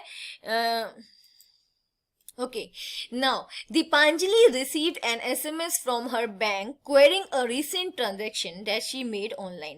दीपांजलि के पास एक SMS आया. ओके, कहाँ से आया, उसके बैंक से आया. और किससे रिलेटेड आया, जो उसने रिसेंट जो ट्रांजेक्शन किया था, ऑनलाइन ट्रांजेक्शन किया था, उससे रिलेटेड उसके पास क्या है, SMS. And asking for the pin number. अब वो SMS पे क्या मांगा जा रहा है, उससे पिन नंबर मांगा जा रहा है. Answer the following questions as to what she should do on receiving this SMS. अगर उसके पास ये SMS आता है तो उसे क्या करना चाहिए. फर्स्ट क्वेश्चन क्या है हमारा, should she SMS her PIN number two the given contact number. क्या उसे उस जो कॉन्टेक्ट नंबर से जिस कॉन्टेक्ट नंबर से मैसेज आया है उस कॉन्टेक्ट नंबर पे अपना पिन SMS कर देना चाहिए. ओके, तो हमें इसका आंसर क्या है, नहीं करना चाहिए. No, she should not respond to the message में के लिए कोई रिस्पॉन्स नहीं देना है. उस मैसेज को कोई रिस्पॉन्स नहीं देना है. ये फेक मैसेजेस होते हैं. If she responds by sending her PIN number then there is an absolute chance of her bank account being hacked. अगर वो ऐसा करती है तो ये एक बहुत बड़ा चांस दे देती है हैकर्स को उसका बैंक अकाउंट हैक करने का, right. Which can result in huge financial loss to her, जिससे उसको बहुत बड़ा फाइनेंशियल लॉस हो सकता है. ओके, तो ऐसा कोई भी SMS आता है तो उसको सिंपली क्या करना है, अवॉइड करना है. Okay, should she call the bank helpline number to recheck the validity of the SMS received. क्या वो बैंक हेल्पलाइन नंबर पे कॉल करके उनको इस SMS को रीचेक करने के लिए कह सकती है. ओके, ऐसा उसे करना चाहिए. यस, डेफिनेटली उसको ऐसा करना चाहिए. Yes, she should call the bank helpline number to check the validity of the SMS received as this is an act of cyber crime. उसे ऐसा करना चाहिए. इससे क्या होगा, ये एक इस तरीके से वो एक्सपोज कर सकती है, राइट, कि इस because it is a kind of cyber crime. Fine, तो सबसे पहले आपको उस मैसेज पर रिस्पॉन्ड नहीं करना है, उसको उस मैसेज पर रिस्पॉन्ड नहीं करना है। सेकेंडली क्या करना है, बैंक हेल्पलाइन नंबर पे कांटेक्ट करके चेक करना है कि एसएमएस वहां से आया है या नहीं आया है। Okay, now state whether true और फॉल्स, यहाँ पे आपको ट्रू और फॉल्स बताने हैं। कॉपिंग समवन एल्स वर्क और programs and claiming them as your own is an act of plagiarism. Okay, यहाँ पे क्या कहा जा रहा है कि आप कॉपिंग समवन एल्स वर्क, किसी और के काम को कॉपी करना, किसी और के प्रोग्राम्स को कॉपी करना और क्लेम करना कि यह आपका काम है, तो ये क्या है, ये प्लेजरिज्म है। Yes, this is true. Okay, plagiarism क्या होता है, जब आप किसी और के इंटेलेक्चुअल वर्क को अपना बना के प्रेजेंट करते हो। Fine. Okay. Cyberbullying is an attempt to acquire sensitive information such as username, password and credit card details by sending emails or instant messaging. Cyberbullying क्या है, एक attempt है, okay, क्या acquire करने की, क्या लेने की, आपकी sensitive information लेने की, आपका username, password, credit card details लेने की, by sending emails, आपको मेल सेंड करके, मैसेजेस सेंड करके। ओके, तो ये फिशिंग होता है, ये साइबर बुलिंग नहीं होता है।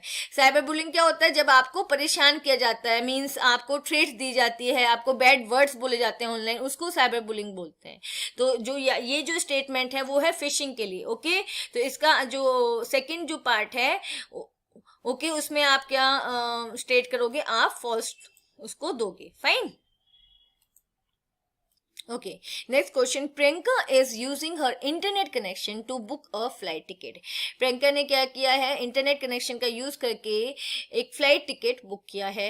This is classic example of leaving a trail of web activities carried by हर। तो ये किसका एग्जाम्पल है, ये एग्जाम्पल है आपके वेब एक्टिविटी का, मतलब जो आप इंटरनेट पे जो एक्टिविटीज करते हो। Okay, What do we call this type of activities? तो इंटरनेट पे जो हम एक्टिविटीज करते हैं उनको क्या कहा जाता है?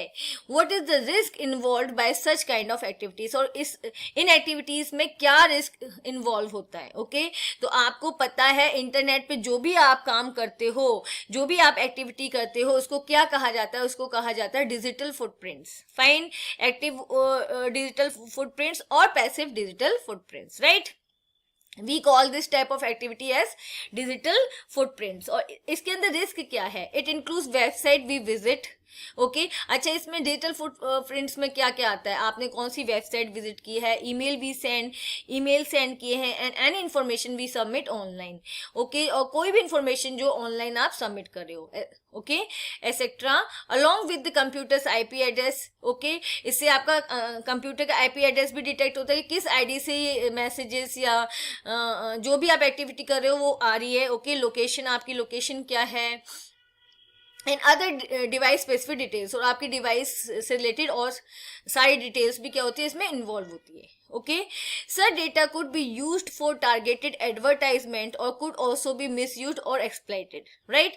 तो ये क्या, जो भी डेटा है डिजिटल फुटप्रिंट्स में क्या होता है, आपकी सारी एक्टिविटीज को रिकॉर्ड किया जाता है। आप कौन सी वेबसाइट्स विजिट करते हो, आप इंटरनेट यूज करते हो, तो क्या आप उस पर क्या काम करते हो, राइट? तो ये सारा का सारा क्या होता है, रिकॉर्ड होता है। फाइन, आप किस डिवाइस का यूज कर रहे हो, आपका आईपी एड्रेस क्या है, आपकी लोकेशन क्या है। तो समटाइम्स क्या होता है, ये क्या हो सकता है, हैक भी हो सकता है आपका। ओके, और ये मोस्टली जो एक बहुत ज्यादा हार्मफुल नहीं है, लेकिन ये क्या होता है, ये एडवर्टाइजमेंट के लिए भी यूज किया जाता है कि आप किस टाइप की वेबसाइट्स विजिट करते हो, तो आपको टारगेटेड एडवर्टाइजमेंट, उसी तरह के एडवर्टाइजमेंट आपके पास आएंगे। फाइन, आपने देखा होगा कि जैसे अगर आप एजुकेशन की साइट्स ज्यादा करते हो, जैसे आप YouTube का एग्जाम्पल ले लो, उसमें आप जो एजुकेशनल वीडियोस ज्यादा आप विजिट करते हो, तो क्या होगा, आपके पास उसी टाइप के एडवर्टाइजमेंट आएंगे कंपनीज के जो एजुकेशन इंडस्ट्री से रिलेटेड होगी। Fine, okay, now next question, Rakesh went to an ATM machine to withdraw some cash, right? Rakesh कहाँ गया, एटीएम मशीन पे गया कुछ कैश निकालने के लिए। ही नोटिस्ड अ suspicious person standing right behind him. उसने क्या देखा कि एक सस्पिशियस एक पर्सन उसके बिल्कुल साथ खड़ा हुआ है। Okay, answer the following question in relation to this. अब आपको इससे रिलेटेड आंसर्स देने। What would you suggest Rakesh to do in such a situation? इस सिचुएशन में आप राकेश को क्या सजेशन दोगे, क्या सजेस्ट करोगे? ओके तो क्या सजेशन दोगे आप कि Rakesh should ask to person stand away, Rakesh को इस सिचुएशन में उस पर्सन को बोलना चाहिए कि आप बाहर चले जाओ या मुझसे दूर होके खड़े हो जाओ, right? Is the security of the account of Rakesh compromised in this situation, क्या इस सिचुएशन में राकेश की जो सिक्योरिटी है वो कंप्रोमाइज हो रही है? यस हो रही है, क्योंकि जो सस्पिशियस पर्सन है वो कुछ भी कर सकता है इस टाइम पर, वो उसका पिन नंबर देख सकता है, ओके वो उससे उसका कार्ड स्नैच कर सकता है, कोई भी सिचुएशन वो उससे उसका कैश स्नैच कर सकता है। तो इस सिचुएशन में क्या करना चाहिए, राकेश को तब तक अपना यूज एटीएम मशीन को यूज नहीं करना चाहिए जब तक कि वो पर्सन वहां से नहीं चला जाता है, right? Okay okay, now we have 3 marks questions. Nadar has recently shifted to a new city and school, okay तो यहाँ पे एक बच्ची है नदार, ओके वहाँ उसने वो एक न्यू सिटी में और एक न्यू स्कूल में, एक न्यू सिटी में शिफ्ट हुई है और एक न्यू स्कूल में गई है, right? She does not know many people in her new city and school, वो बहुत ज्यादा लोगों को नहीं जानती है उस सिटी में और स्कूल में, but all of sudden someone is posting negative demeaning comments on her social networking profile. लेकिन क्या होता है, अचानक से उसके सोशल नेटवर्किंग प्रोफाइल पे नेगेटिव कमेंट्स आने लगते हैं, उल्टे सीधे कमेंट्स आने लगते हैं, फाइन, मतलब जिनका कोई मीनिंग नहीं है, यूजलेस कमेंट्स आने लगते हैं, okay? She is also getting repeated mails from unknown people, उसे कुछ अननोन लोगों से मेल्स आने लगते हैं। Every time she goes online, जैसे ही वो ऑनलाइन जाती है, she find someone chasing her online, उसको लगता है कि कोई ना कोई उसको चेज कर रहा है, उसका पीछा कर रहा है, okay? What is this happening to Nadar, तो ये क्या हो रहा है उसके साथ? Nadar has become a victim, तो ये जो पूरा प्रोसेस है उसे हम क्या बोलते हैं? उसको हम बोलते हैं साइबर बुलिंग, और आप कह सकते हो साइबर स्टॉकिंग, राइट? तो इसका आंसर क्या है? What is this happening to Nadar, Nadar के साथ क्या हो रहा है? Nadar has become a victim of cyber bullying and cyber stalking, तो यहाँ पे नदार किसकी विक्टिम है, बन गई है? साइबर बुलिंग की, आप उसको साइबर स्टॉकिंग भी कह सकते हो, फाइन, कोई इसको बुली कर रहा है, right? Okay, by using the internet, what immediate action should she take to handle it, उसको क्या एक्शन लेना चाहिए इस चीज को हैंडल करने के लिए, okay? She must immediately bring it into the notice of her parents, उसको तुरंत ये सब कुछ अपने पेरेंट्स के नोटिस में लाना चाहिए, उनको बताना चाहिए, एंड स्कूल अथॉरिटीज, और स्कूल अथॉरिटीज को पूरा का पूरा मैटर बताना चाहिए, and she must report this cyber crime to local police with the help of her parents, और उसको ये जो पूरा ओवरऑल मैटर है उसकी रिपोर्ट करना चाहिए, ठीक है? कहाँ पे? साइबर लोकल पुलिस के साइबर क्राइम ब्रांच में, ओके समझ आया है? अगर ऐसा कोई इंसिडेंट किसी के भी साथ होता है, किसी बच्चे के साथ होता है, तो इसके लिए कभी भी डोंट रिमेन क्वाइट, राइट? कभी भी चुप नहीं रहना चाहिए, इसको अपने पेरेंट्स को बताओ, इसको स्कूल में अपने टीचर्स को बताओ, ओके? एंड जो इससे फर्दर स्टेप है वो आपको क्या लेना है, इसकी कंप्लेंट करनी है, right? Next, is there any law in India to handle such issues, discuss briefly. India में अभी पूछा क्या इंडिया में ऐसा कोई लॉ है? यस है, the information technology act, okay, ITA act 2000, वो क्या करता है? Is the primary law in India dealing with the cyber crime, ये जो लॉ बना है वो साइबर क्राइम से डील करता है। Electronic commerce, electronic commerce means internet के थ्रू जो लेन देन होता है, जो चीजों को जो व्यापार किया जाता है, राइट? उसमें अगर कोई गड़बड़ी होती है उसको भी इंफॉर्मेशन टेक्नोलॉजी एक्ट हैंडल करता है, और जो साइबर क्राइम्स होते हैं उनको भी इंफॉर्मेशन टेक्नोलॉजी एक्ट हैंडल करता है, right? Okay okay, now next question is what do you understand bye plagiarism, why it is a punishable offense, mention any 2 ways to avoid plagiarism, right? तो plagiarism क्या होता है? plagiarism क्या है? Plagiarism is the act of using or stealing someone else intellectual work, ये क्या है? ये एक एक्ट है जहां पे आप किसी और के इंटेलेक्चुअल वर्क को स्टील करते हो, उसे चुराते हो, ओके? किसी और के इंटेलेक्चुअल वर्क को, आइडियाज को स्टील करते हो, and passing it as your own, और आप उसको कैसे रिप्रेजेंट करते हो कि ये आपने खुद किया है, ये आपका खुद का वर्क है, Okay, in other words, plagiarism is a failure in giving credit to its source. आप दूसरे शब्दों में क्या कह सकते क्या कह सकते हो कि प्लेजरिज्म क्या है? एक फेलर है जहां पे आप जो इन्फॉर्मेशन आप प्रेजेंट कर रहे हो उसके सोर्स को आप क्रेडिट नहीं देते हो, आप उसको अपना बना के प्रेजेंट करते हो, आपने कहाँ से वो इन्फॉर्मेशन ली है वो उस चीज को आप रेफरेंस नहीं देते हो. Fine. Plagiarism is a fraud and violation of intellectual property rights. Plagiarism क्या है? एक fraud है और violation है किसका? Intellectual property rights का violation है. ठीक है, आप यहाँ पे intellectual property rights को violate कर रहे हैं. Okay. Since IPR holds a legal entity status.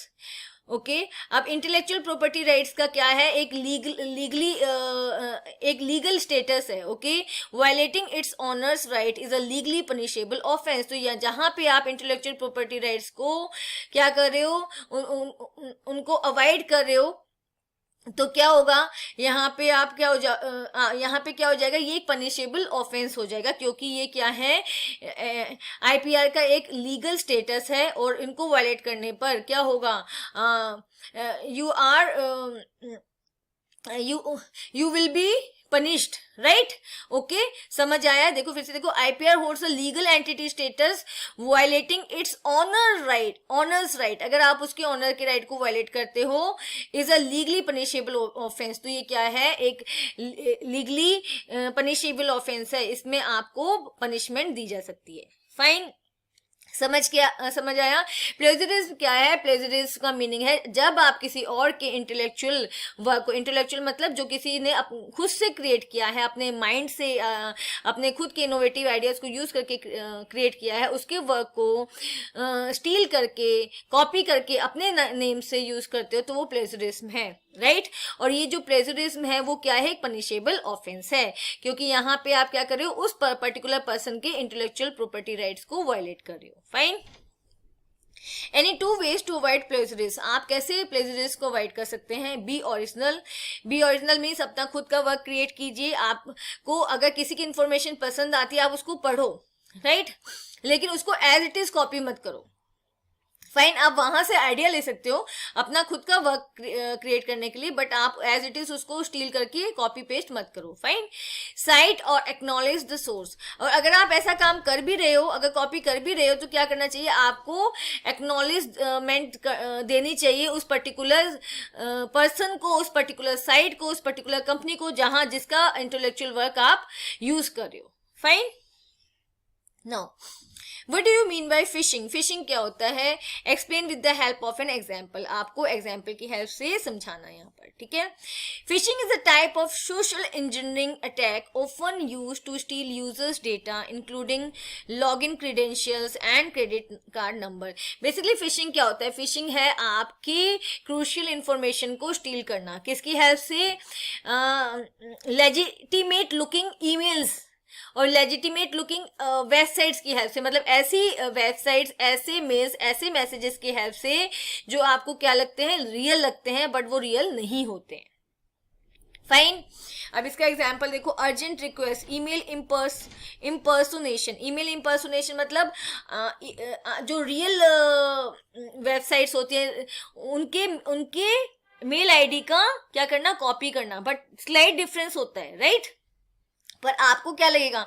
ये जेन्युइन वेबसाइट से ही आपके पास मेल आया है. Okay, these are targeted and simple form of phishing emails.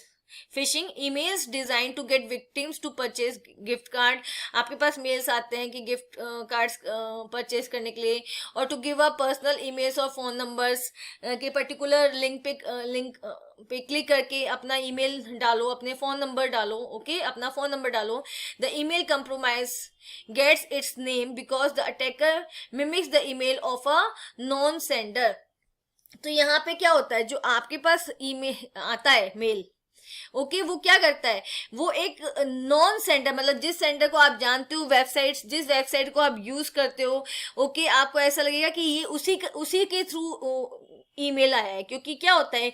ये उसको एज इट इज कॉपी करते हैं, बट एक स्लाइट डिफरेंस होता है जो आपको नहीं समझ में आता. फाइन. तो फिशिंग क्या है? जब आपको अटैक किया जाता है, आपको ठगने की कोशिश की जाती है, किसके थ्रू, ईमेल्स के थ्रू, मैसेजेस के थ्रू, ओके। लेकिन वो मैसेजेस ईमेल्स क्या होते हैं, वो फेक होते हैं, फाइन, उसको हम क्या कहते हैं, फिशिंग। तो आप यहाँ पे इसको अपनी अपनी खुद की लैंग्वेज में भी लिख सकते हो, कितने जितने भी question, you should know the meaning, okay, and right all the answers in your own language, fine, okay. Okay, now question 10, state whether true और फॉल्स। यहाँ पे आपको बताना है कि जो स्टेटमेंट्स हैं वो ट्रू है या फॉल्स है, okay. First statement, shareware software allows you to try the software before you buy it. Shareware वो सॉफ्टवेयर होते हैं जो आपको सॉफ्टवेयर ट्राई करने के लिए कुछ टाइम देते हैं, बिफोर यू बाय इट, मतलब आपको ट्राई करने के लिए वो मिलते हैं, राइट। और अगर आप उनको उनके फीचर्स पसंद आते हैं तो आप उसको बाय कर सकते हैं, राइट, ओके। तो ये जो स्टेटमेंट है वो ट्रू है, राइट। शेयरवेयर, और यहाँ पे जैसे स्क्रीन कास्ट ओमेटिक सॉफ्टवेयर है रिकॉर्डिंग के लिए, वो क्या होता है, पहले आपको ट्रायल वर्जन मिलता है, ओके। अगर आपको पसंद आता है तो आप क्या कर सकते हो, उसका कंप्लीट वर्जन बाय कर सकते हो। ऐसी बहुत सारे सॉफ्टवेयर हैं, right. Now next, copyright is not the right of the creator of creative artistic work. तो copyright क्या है, is not the right of the creator. Creator का राइट नहीं है, जिसने काम किया है, क्रिएटिव वर्क किया है या आर्टिस्टिक वर्क किया है, तो ये रॉन्ग है, क्योंकि कॉपीराइट क्रिएटर को ही दिया जाता है उसके वर्क के लिए। तो this is your false statement, okay. Now in FOSS, source code is usually hidden from the users. FOSS में, free and open source software में क्या है, जो सोर्स कोड है वो हिडन होता है, नहीं, वो हिडन नहीं होता। Free and open source software में सोर्स कोड हिडन नहीं होता, छुपा नहीं होता, वो यूजर्स के लिए फ्रीली अवेलेबल होता है। तो ये स्टेटमेंट भी क्या है, फॉल्स है, okay. Now what do you mean by identity theft, explain with the help of an example. Identity theft क्या होता है, आइडेंटिटी थेफ्ट होता है जब कोई आपकी आइडेंटिटी को चुरा के मतलब आप, जैसे दो स्टूडेंट्स हैं, राम और श्याम, तो अगर श्याम राम बन के लोगों को तंग करता है, ओके, तो उसे बोलेंगे आइडेंटिटी थेफ्ट, ओके। तो अब यहाँ पे आपको बताना है कि आइडेंटिटी थेफ्ट क्या है, okay. Identity theft is the crime of obtaining the personal or financial information of another person for the sole purpose of assuming that person's names or identity to make transaction or use it to post inappropriate remarks, comments, etc. Identity theft क्या है, it is the crime, एक crime है जहां पे आपकी identity को चुरा लिया जाता है, ओके। और आप बनकर, मतलब आपकी आइडेंटिटी को चुरा के आप बनकर क्या होगा, मतलब एक पर्सन है, मान लो राम है, राइट, राम की आइडेंटिटी को किसी ने चुरा लिया है, और राम बनकर जब वो क्या करता है, कोई पर्सनल क्राइम करता है या फाइनेंशियल क्राइम करता है, ओके, तो उसको बोलते हैं आइडेंटिटी थेफ्ट, राइट, समझ आया, ओके। यहाँ देखो, is the crime of obtaining the personal और financial information of another person. ये क्या है, जब हम दूसरे पर्सन की पर्सनल और फाइनेंशियल इंफॉर्मेशन को ऑब्टेन करते हैं, राइट, फॉर द सोल, और इसको ऑब्टेन करने का पर्पस क्या होता है, for the sole purpose of assuming that. यहाँ पे हम क्यों उसकी फाइनेंशियल और पर्सनल इंफॉर्मेशन लेना चाहते हैं, okay, for the sole purpose of assuming that person's name or identity to make transaction, ताकि हम उस person की identity को use कर सकें transactions करने के लिए, और use it to post inappropriate remarks, या फिर inappropriate मतलब गलत remarks देने के लिए, गलत comments करने के लिए। समझ में आया। आइडेंटिटी थेफ्ट एक क्राइम है जहां पे हम किसी दूसरे पर्सन की पर्सनल और फाइनेंशियल इंफॉर्मेशन को चुरा लेते हैं, और वो पर्सन बनके जिसकी हमने पर्सनल और फाइनेंशियल इंफॉर्मेशन चुराई है, ओके, वो पर्सन बनके हम या तो क्या करते हैं, ट्रांजैक्शंस करते हैं, या फिर उसकी आइडेंटिटी को यूज करके हम दूसरे लोगों को परेशान करते हैं, फाइन। जैसे एग्जाम्पल है, Alex likes to do his homework late at night. Alex क्या करता है, लेट नाइट अपना होमवर्क करता है। Uses the internet a lot and also sends a useful data through email to many of his friends. तो क्या करता है, इंटरनेट बहुत ज़्यादा यूज करता है, और इंटरनेट के थ्रू अपने दोस्तों को यूजफुल डेटा भी सेंड करता है। One day he forgot to sign out from his email account. एक दिन क्या होता है, वो अपने ईमेल अकाउंट को साइन आउट नहीं करता है, in the morning his twin brother Flex started using the computer. Next morning क्या होता है, उसका भाई फ्लेक्स उसको कंप्यूटर को यूज करने लगता है. Okay, he used Flex emails account to send inappropriate messages to his contact. Okay, यहाँ पे एलेक्स आएगा. तो यहाँ पे वो क्या करता है, एलेक्स के ईमेल अकाउंट को यूज करता है किस लिए, दूसरे लोगों को उल्टे सीधे मैसेजेस करने के लिए. तो यहाँ पे क्या हुआ, एलेक्स ने अपना ईमेल अकाउंट साइन आउट नहीं किया, तो नेक्स्ट डे उसके ब्रदर फ्लेक्स ने वो यूज किया और एलेक्स की आइडेंटिटी यूज करके, ठीक है, दूसरे लोगों को इनअप्रोप्रिएट मैसेज सेंड किए. तो ये क्या है, आइडेंटिटी थेफ्ट है. यहाँ पे फ्लेक्स क्या कर रहा है, एलेक्स बन के लोगों को परेशान कर रहा है. ओके, तो this is what, this is identity theft. Understood? Okay, next question, what do you understand by the net etiquettes. Net etiquettes क्या होते हैं, explain any two such etiquettes. आपको ऐसे 2 एटिकेट्स बताने हैं. ओके, तो एटिकेट्स क्या होते हैं, मैनर्स होते हैं आपके, राइट. इन सिंपल टर्म्स यहाँ पे नेट एटिकेट्स क्या है, जो एटिकेट, जो मैनर्स, जो बिहेवियर आप इंटरनेट यूज करते टाइम शो करते हो. फाइन, तो यहाँ पे आंसर देखते हैं. Net etiquettes refers to the proper manners and behaviour we need to exhibit while being online. तो नेट एटिकेट्स क्या है, वो मैनर्स और बिहेवियर है जो आपको ऑनलाइन जब आप हो तो आपको शो करने होते हैं, वो आपको यूज करने होते हैं. ओके, तो ये क्या, इसमें क्या क्या इंक्लूड है, सबसे पहले आपका नो कॉपीराइट वायलेशन. आपको कॉपीराइट वायलेशन नहीं करना है. Fine, we should not use copyrighted materials without the permission of the creator और ओनर. आपको कॉपीराइट मटेरियल को यूज नहीं करना है जब तक कि आप परमिशन नहीं ले लेते हो उसके क्रिएटर से या ओनर से. Fine, we should give proper credit to owners creators of open source content when using them. जब आप open source content भी यूज कर रहे हो तब भी आपको एक प्रॉपर क्रेडिट देना चाहिए कि आप जो कंटेंट यूज कर रहे हो उसका क्रिएटर कौन है, उसका ओनर कौन है. फाइन, नेक्स्ट आपका नेट एटिकेट क्या है, अवॉइड साइबर बुलिंग. अगर आप इंटरनेट यूज कर रहे हो तो वहाँ उसका यूज करके आपको साइबर बुलिंग नहीं करना है किसी को. ओके, किसी को बुली नहीं करना है. अवॉइड एनी इंसल्टिंग, डिग्रेडिंग और इंटीमिडेटिंग ऑनलाइन बिहेवियर. आप जब आप अगर ऑनलाइन है तो आपको किसी को भी इंसल्ट नहीं करना है, किसी को भी नीचा नहीं दिखाना है. Okay, like repeated posting of rumours of, अगर आपके पास कोई रूमर आती है तो आपको उसको बार बार पोस्ट नहीं करना है. गिविंग थ्रेट्स ऑनलाइन, किसी को भी ऑनलाइन थ्रेट नहीं देनी है. Posting the victims personal information, अगर आपको मान लो किसी से आपकी फाइट हुई है तो ऐसा नहीं करना है कि आपको उसकी पर्सनल इंफॉर्मेशन ऑनलाइन कर देनी है. नो. ओके, और comments aim to publicly ridicule a victim, या फिर ऐसे कमेंट्स नहीं करने चाहिए किसी के ऊपर जो उस पर्सन को पब्लिक के अंदर क्या करे, उसको उसकी इमेज को डैमेज करे. फाइन, तो आपको एक तो कॉपीराइट वायलेशन नहीं करना है, साइबर बुलिंग नहीं करनी है. Fine, and there are lots of other net etiquettes also. यहाँ पे क्वेश्चन में 2 पूछे थे तो आपने यहाँ पे बता दिए. Fine. Now, Miss Sheena has many electronic gadgets which are not usable due to outdated hardware and software. Sheena के पास क्या है, बहुत सारे इलेक्ट्रॉनिक गैजेट्स हैं जिनको वो यूज नहीं कर रही है क्योंकि वो आउटडेट हो चुके हैं, उनका हार्डवेयर और सॉफ्टवेयर आउटडेट हो चुका है, मतलब बहुत पुराना हो चुका है. Okay, help her to find any 3 best ways to dispose the used electronic gadgets. तो आपको बताना है कि वो कैसे इसको डिस्पोज कर सकती है. फाइन. ओके, आपको 3 वेज बताने हैं. Okay, so the first one is give your electronic waste to a certified e waste recycler. आपको क्या करना चाहिए, अपना electronic waste certified e waste recycler को दे देना चाहिए. तो ऐसी कुछ कंपनीज होती हैं जो ई वेस्ट रिसाइकल करती हैं. ओके, ऐसे किसी को भी नहीं जाके दे दो. तो अगर आप दे दोगे तो क्या होगा, वो बर्न करेंगे उसको तो एयर पोल्यूशन होगा. ओके, एंड वाटर पोल्यूशन होगा, या उसको डिग करके अगर उसमें दबा देंगे तो वाटर पोल्यूशन होगा. फाइन, तो यहाँ पे आपको क्या करना है, सर्टिफाइड ई वेस्ट साइक्लर के पास जाकर ही अपने इलेक्ट्रॉनिक वेस्ट को देना चाहिए. Fine.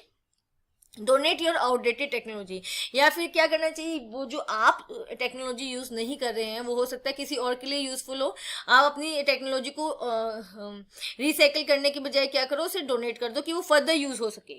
Okay, give back to the electronic companies and leave it at drop off points, इसको कुछ इलेक्ट्रॉनिक कंपनीज होती हैं जो पुराने आइटम्स को भी लेती हैं इलेक्ट्रॉनिक्स को, राइट, आप उनको दे सकते हो, और उनके कुछ ड्रॉप ऑफ पॉइंट्स होते हैं, कुछ उन्होंने अपने पॉइंट्स बना रखे होते हैं जहां पे आप अपनी इलेक्ट्रॉनिक वेस्ट को क्या कर सकते हो, छोड़ के आ सकते हो, वहां उनको दे के आ सकते हो, fine, okay.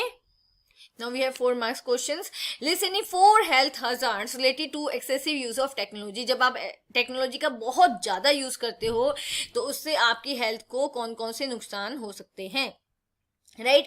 The continuous use of device like smartphone, computer, desktop, laptops, headphones, etc. cause a lot of health hazards if not addressed. तो जब इलेक्ट्रॉनिक डिवाइस को आप बहुत ज़्यादा यूज़ करते हो, कंप्यूटर्स का, स्मार्टफोन का, लैपटॉप का, हेडफोन का, तो उससे क्या आपको हेल्थ हजार्ड्स हो सकते हैं, क्या आपकी सेहत को नुकसान हो सकता है। Impact on bones and joints, आपके बोन्स पे, आपके जॉइंट्स पे इम्पैक्ट होता है इसका, ओके। रॉन्ग पोस्चर और long hours of sitting in an uncomfortable position can make muscles और बोन इंजरी। अगर आप गलत तरीके से बैठते हो बहुत लंबे टाइम के लिए, ओके, तो क्या होगा, आपको मसल या बोन इंजरी हो सकती है, fine. Second one, impact on hearing, आपकी जो हियरिंग कैपेबिलिटी है, सुनने की क्षमता है, वो उसके ऊपर इसका प्रभाव पड़ता है। यूजिंग हेडफोन्स और earphones for a prolong time and on high volume can cause hearing problems. अगर आप बहुत टाइम तक हेडफोन्स को यूज करते हो, ईयरफोन्स को यूज करते हो, तो क्या होता है, इससे आपके सुनने की जो क्षमता है, और हाई वॉल्यूम पे सुनते हो तो उसमें प्रॉब्लम्स आ सकती है। And in severe cases hearing impairments, इससे आपको सुनने में भी प्रॉब्लम्स आ सकती है, फाइन। इम्पैक्ट ऑन आइज, इसका इम्पैक्ट आइज के ऊपर भी होता है। This is the most common form of health hazards as prolonged hours of screen time can lead to extreme strain in the eyes. अगर आप बहुत टाइम तक स्क्रीन यूज करते हो, मोबाइल फोन्स, लैपटॉप्स, तो क्या होगा, ये आपकी आंखों पे बहुत ज्यादा स्ट्रेन डालता है, बहुत ज्यादा, मतलब आपकी आंखें कमजोर करता है, fine. Now sleep problem, bright light from the computer devices block a hormone called melatonin. अगर जब आप कंप्यूटर पे बहुत टाइम तक काम करते हो तो क्या होता है, एक हार्मोन को ये ब्लॉक करता है जिसे बोलते हैं melatonin, which helps us sleep, जो हमको सोने में हेल्प करता है। Thus we can experience sleep disorders leading to short sleep cycles. Okay, तो इससे हमें क्या होता है, स्लीप डिसऑर्डर्स हो सकता है, आपको नींद ना आने की प्रॉब्लम इससे हो सकती है, फाइन। तो टेक्नोलॉजी जितनी इंपॉर्टेंट है, लेकिन अगर उसको एक्सेस में यूज करोगे तो उतनी हार्मफुल भी है आपकी हेल्थ के लिए। Okay, now we have question number 15. Identify the type of cyber crime or activity from the following situation. तो यहाँ पे इस क्वेश्चन के डिफरेंट पार्ट्स में सिचुएशंस दी गई हैं, उसके अकॉर्डिंग हमें क्या करना है, आइडेंटिफाई करना है उस सिचुएशन को, ओके। तो part A, a person who starts quarrels और upset people on the internet to distract और sow discord by posting inflammatory and digressive, extraneous or off-topic messages to an online community. A person who starts, एक person है जो क्या करता है, quarrel start करता है, लड़ाई झगड़ा स्टार्ट करता है लोगों को अपसेट करने के लिए, ओके। और वो बहुत ही क्या कहेंगे, इन्फ्लेमेटरी मीन्स बहुत ही ज्वलनशील, मतलब आग फैलाने वाले, मतलब आप कहोगे बहुत ही जो कहते हैं ना, भड़काने वाले, ओके, मैसेजेस क्या कर रहा है, ऑनलाइन पोस्ट कर रहा है टू एन ऑनलाइन कम्युनिटी, ठीक है, एक पर्टिकुलर ऑनलाइन कम्युनिटी के लिए। This person will be referred as in cyber world. तो ये पर्सन कौन सा है, इसको आप क्या बोलोगे, जो ये सब कर रहा है, आप इसको साइबर स्टॉकर कह सकते हो, ठीक है।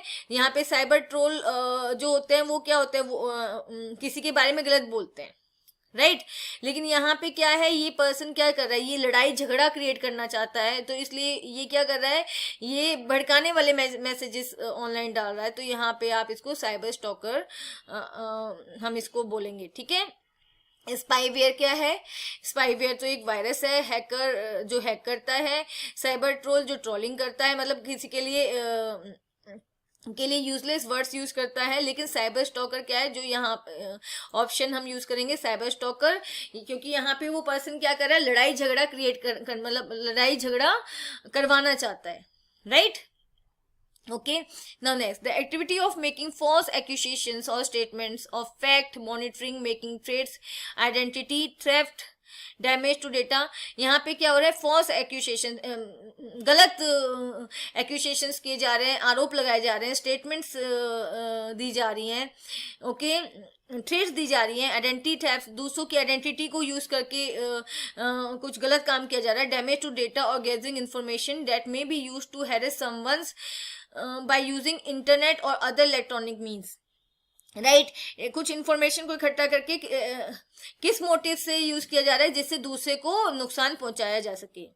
दिस में बी रेफर टू एस, इसको हम क्या बोलेंगे, इसको हम बोलेंगे साइबर बुलिंग, जहां पे इंटरनेट का यूज करके किसी और इंटरनेट का यूज करके इंफॉर्मेशन इकट्ठी की जा रही है और उस इंफॉर्मेशन की हेल्प से क्या किया जा रहा है, थ्रेट्स दी जा रही हैं, ठीक है, और आइडेंटिटी थेफ्ट किया जा रहा है, मतलब किसी और को कोई और पर्सन बन के किसी और को धमकियां दी जा रही है, तो ये सारा किसके अंदर आता है, cyber bullying, right. Cyber stalking और साइबर स्टॉकिंग बेसिकली होता क्या है, साइबर स्टॉकिंग में क्या है, कोई आपको स्टॉक कर रहा है, स्टॉक मतलब आपका पीछा कर रहा है, ठीक है, जैसे ही आप इंटरनेट यूज करने के लिए आते हो, आपको मैसेजेस, उल्टे सीधे मैसेजेस आने लग जाते हैं, आपको परेशान किया जाता है, and cyber bullying is like that only, cyber bullying भी यही होता है, जब आपको इंटरनेट की हेल्प से आपको तंग किया जाता है, उसे साइबर बुलिंग कहते हैं, फाइन। तो आप यहाँ पे हमारा क्या है, cyber bullying, fine, okay, okay, C part, dash is the attempt to acquire sensitive information such as username, password and credit card details by masquerading as a trustworthy entity in an electronic communication. तो यहाँ पे क्या है, dash is the attempt, ये attempt है sensitive information को लेने का, ओके, सच एज आपका, जैसे कि आपका यूजर नेम, आपका पासवर्ड, आपकी credit card details, okay, by masquerading, masquerading means एक मास्क लगा के, किसका मास्क लगा के, एज अ ट्रस्टवर्दी एंटिटी, मतलब आप उस एंटिटी पे विश्वास कर सके, ओके, जैसे आपके पास मैसेजेस आ जाते हैं तो आपको लगता है ये आप जो जिस साइट्स के थ्रू जो मैसेजेस आए हैं वो क्या है, वो साइट्स क्या है, ट्रू साइट्स हैं, मतलब वो रियल साइट्स हैं, ओके, क्योंकि यहाँ पे क्या होता है, उन साइट्स का मास्क लगा के आते हैं, मतलब आपको ये लगेगा ये बिल्कुल लेजिटिमेट है, fine.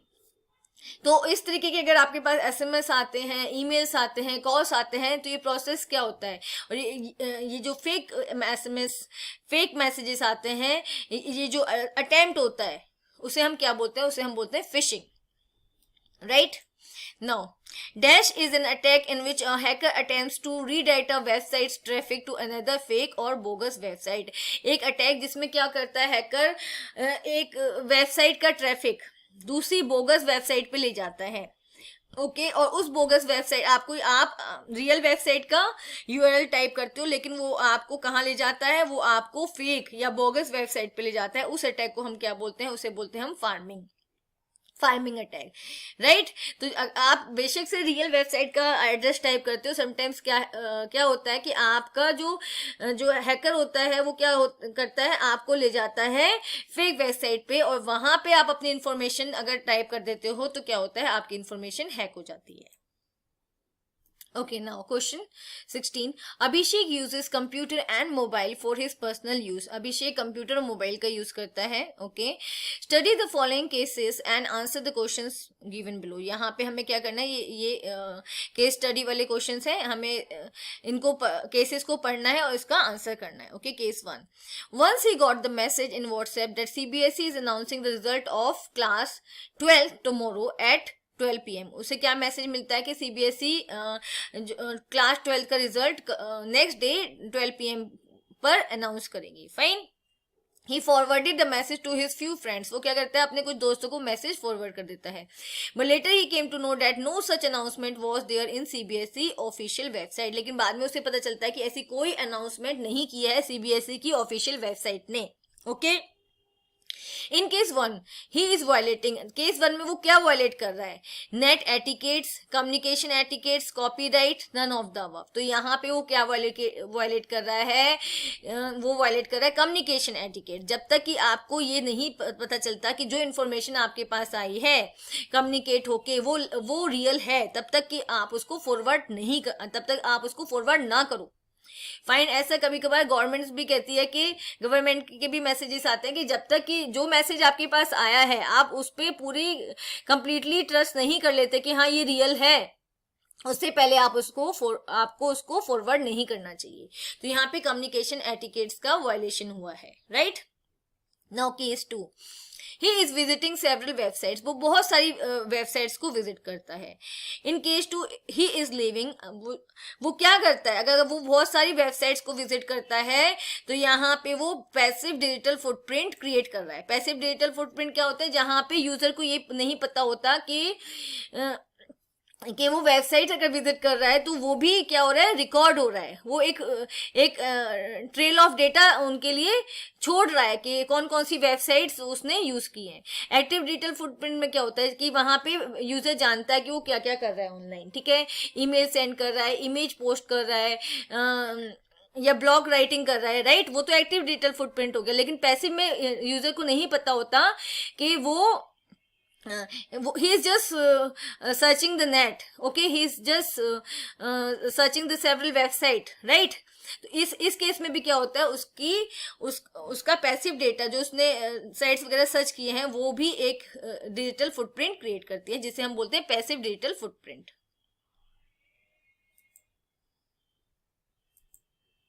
Now case 3, he uploaded one video in his YouTube channel where he used one background music downloaded from somewhere on the internet। उसने क्या किया, अपने YouTube चैनल पे एक वीडियो को अपलोड किया और उस वीडियो में उसने एक बैकग्राउंड म्यूजिक का यूज किया जो उसने इंटरनेट से ही कहीं से डाउनलोड किया था।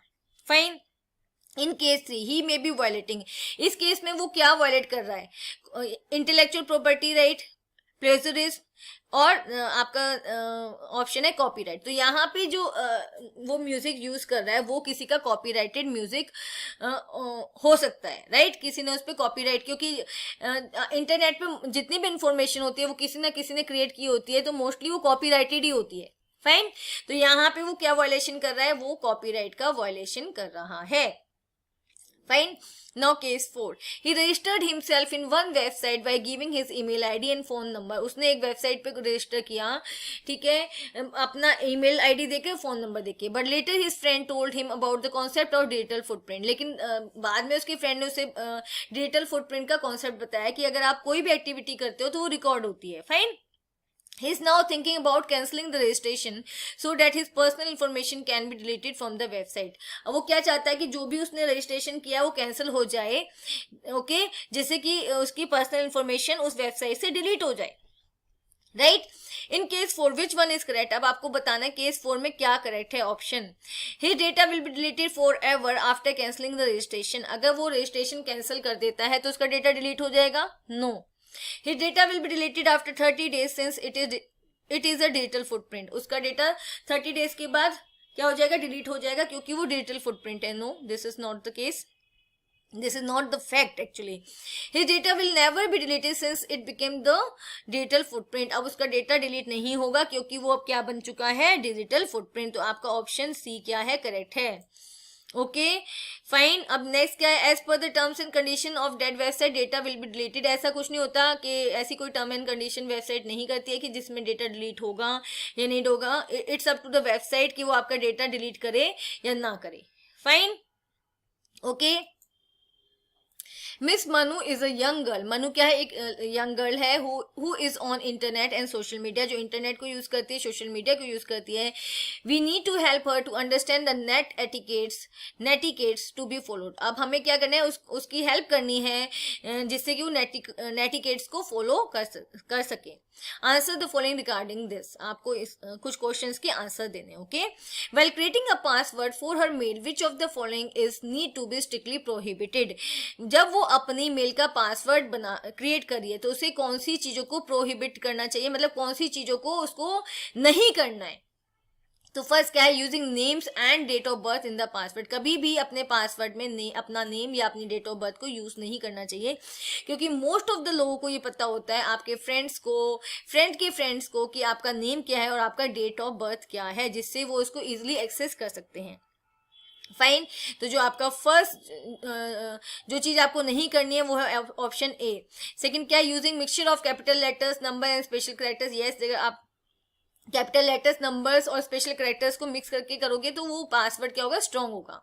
Use password of at least 8 characters और more. Yes, this is also correct. आपको 8 या 8 से ज्यादा कैरेक्टर्स का पासवर्ड यूज करना चाहिए. A strong password should look like a series of random characters.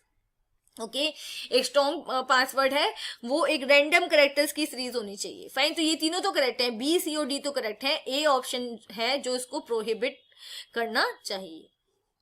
Now, which of the following is suggested while browsing internet? जब internet browse वो करती है तो उसे क्या सजेशंस उसको देने चाहिए? Don't click on unknown links. ठीक है, first option is correct. Unknown links पर क्लिक नहीं करना है. डोंट सेव पासवर्ड, अपने पासवर्ड्स को कहीं भी किसी भी वेबसाइट पे सेव नहीं करना है. डोंट शेयर पर्सनल इन्फॉर्मेशन, अपनी पर्सनल इन्फॉर्मेशन ऑनलाइन शेयर नहीं करनी है. ओके, तो इसका आंसर क्या है? All the above. Right.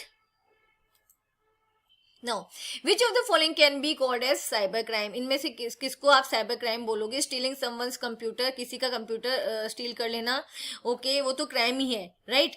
Harassing someone over internet, तो ये जो सेकंड वन है वो क्या है? अगर आप इंटरनेट का यूज करके किसी को हैरेस कर रहे तो ये आपका आ जाएगा साइबर क्राइम के under. Right.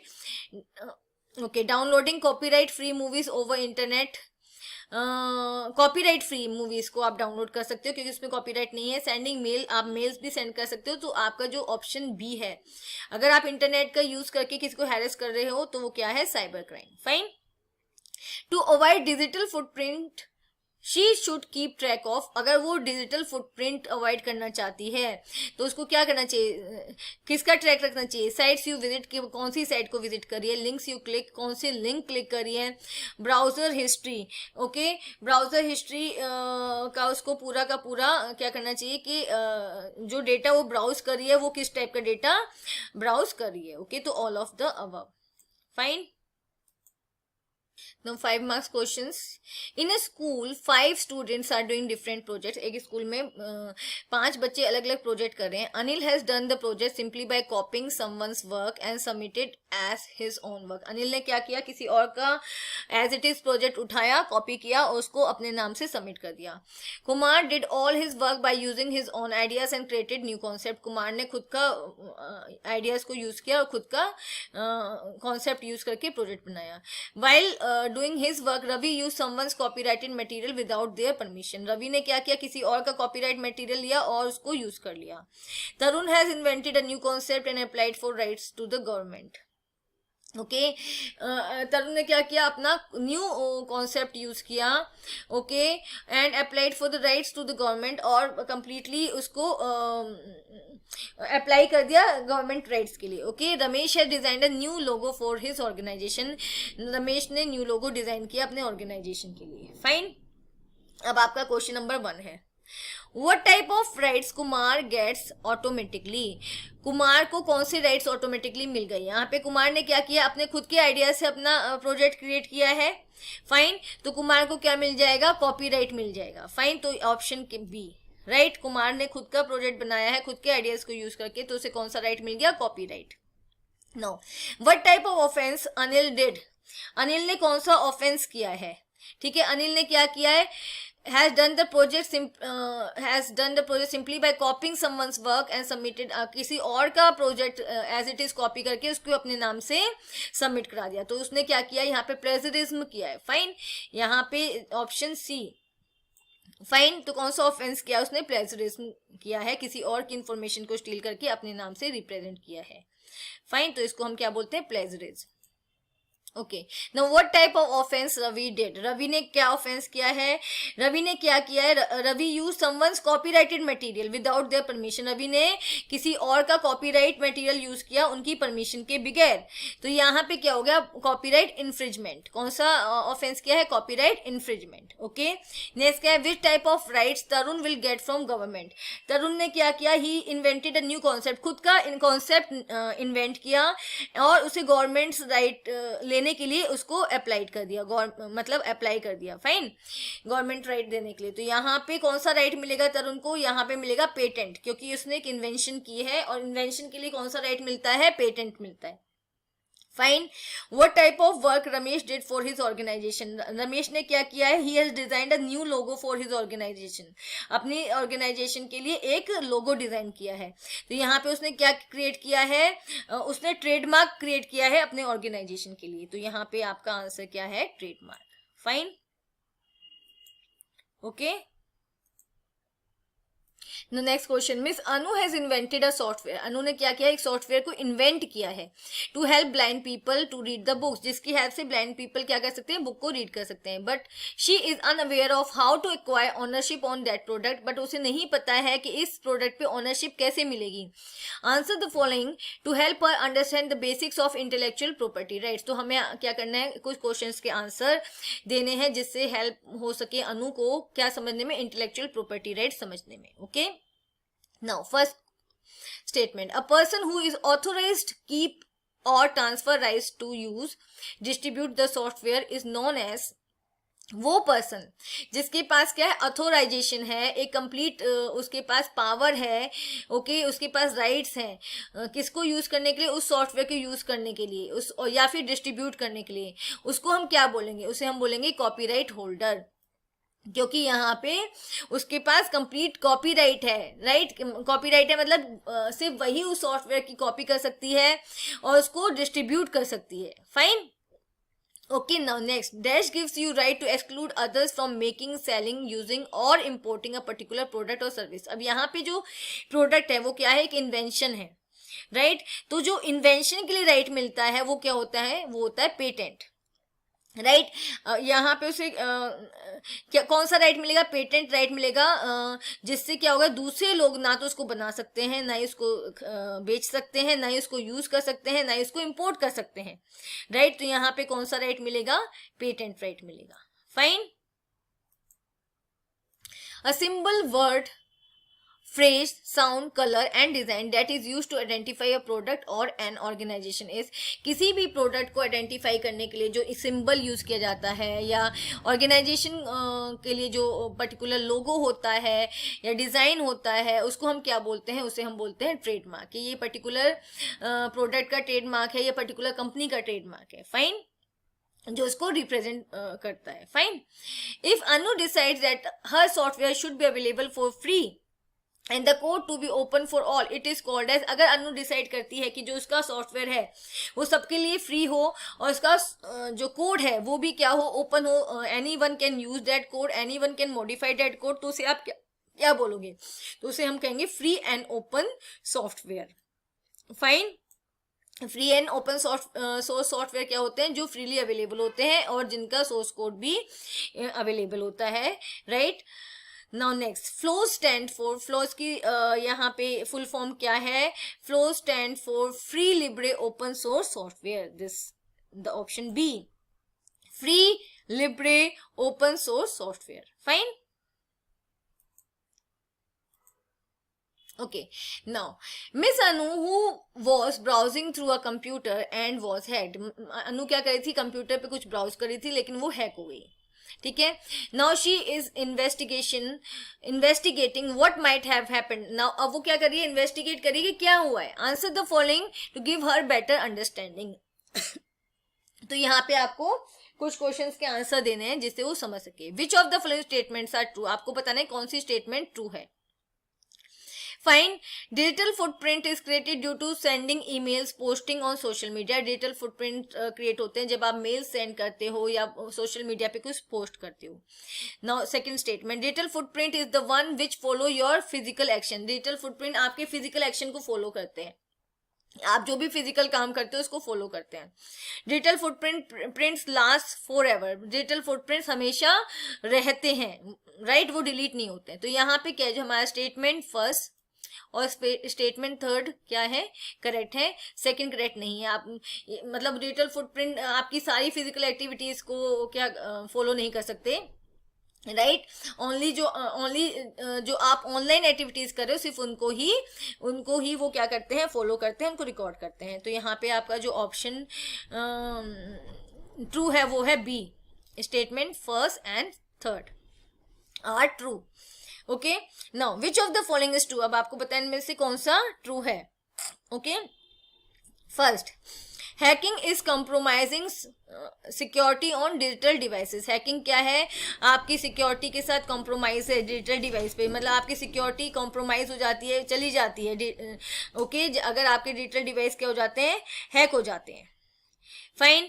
Now second, hacking is unauthorised कॉपिंग of someone's literary work. अगर आपका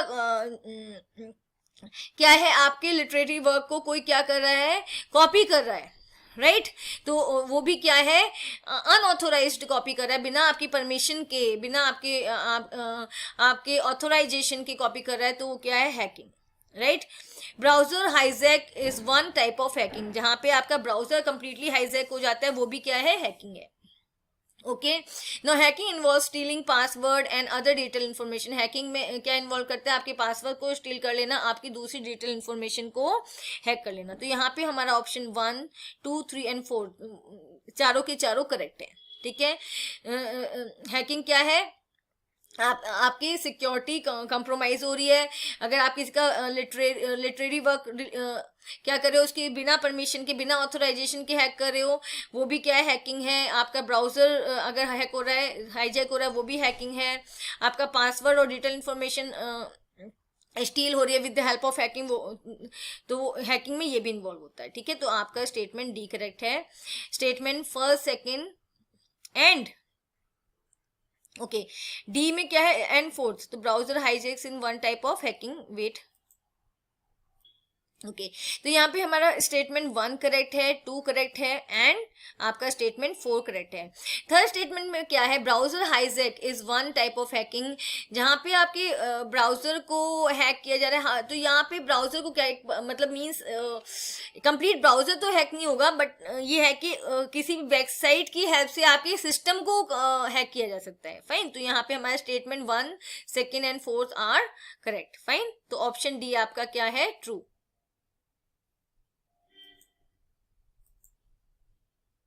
Okay, which of the following is true? First statement, firewall protects from unauthorized incoming traffic. firewall जो होता है वो क्या करता है, आपको unauthorized जो authorized ट्रैफिक है, ओके, अनऑथोराइज ट्रैफिक है, इंटरनेट का ट्रैफिक है, उससे आपको प्रोटेक्ट करता है।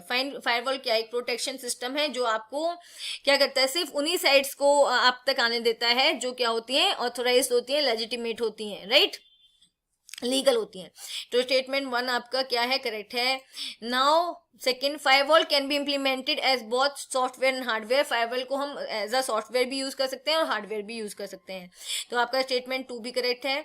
Now third, firewall grants access to work with the device. Firewall आपको क्या करता है, ग्रांट करता है, आपको देता है कि आप किसी डिवाइस को एक्सेस कर सकते हो। तो ये आपका करेक्ट नहीं है। फायरवॉल बेसिकली क्या होता है, ये एक प्रोटेक्शन सिस्टम है जो क्या करता है, एक छलनी की तरह काम करता है in between the internal traffic, internal network and the outer network. छलनी मीन्स आपको आउटर नेटवर्क से कोई भी गलत चीज नहीं आने देगा अंदर इंटरनल नेटवर्क में। वो छान के वेबसाइट्स को छानता है, मतलब उनको सबको देखता है कौन सी वेबसाइट सही है कौन सी नहीं है, तभी वो इंटरनल नेटवर्क उसको एक्सेस कर सकता है। Fine, okay, which of the following is true in case of cyber stalkers. Cyber stalkers के केस में क्या क्या ट्रू है। First, cyber stalkers collect the personal information of the victim. Cyber stalkers क्या करते हैं, जिसको वो हैरेस करना चाहते हैं उसकी पर्सनल इंफॉर्मेशन को कलेक्ट करते हैं, ये करेक्ट है आपका। Second, cyber stalkers keep on sending emails to threaten the victim. Cyber stalker क्या करते हैं, बार बार मैसेजेस को सेंड करते हैं जिससे कि जो विक्टिम है उसको वो क्या करते हैं, इसे थ्रेटन करते हैं, उसको धमकियां देते हैं, उसको टेरराइज करते हैं, right. Cyber stalkers are people who save us from the hacker. Cyber stalkers वो लोग हैं जो हमें हैकर से बचाते हैं। नहीं, तो आपका ये जो स्टेटमेंट थर्ड है वो करेक्ट नहीं है, राइट, ये आपका करेक्ट नहीं है। Now, cyber stalkers post the email of victim on numerous filthy option और इलीगल वेबसाइट्स। साइबर स्टॉकर्स क्या करते हैं, जो जिसको तंग करना चाहते हैं उसके ईमेल को डिफरेंट बेकार जो इलीगल वेबसाइट्स होती है वहां पे पोस्ट कर देते हैं, ये भी करेक्ट है। फाइन, तो आपका जो आंसर है वो है C, statement 1, statement first, second and fourth are true.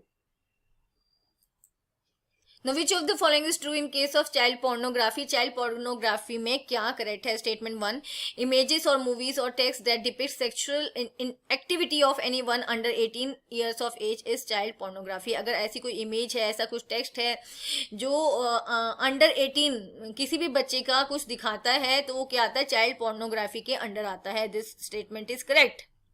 Okay, next, IT Act 2000 does not protect from child pornography. ऐसे नहीं है. IT Act 2000 जितने भी साइबर क्राइम्स हैं उनसे उनके लिए है, तो ये चाइल्ड पोर्नोग्राफी को भी इंक्लूड करता है. फाइन.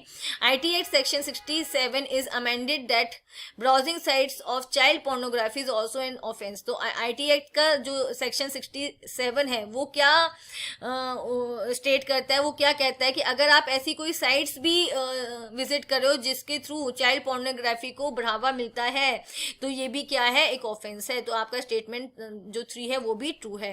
तो यहाँ पे आपका ऑप्शन ए करेक्ट है. Statement first and third are true. Okay everyone, if you like my video, please like it, share it with your friends and subscribe my channel. Thank you.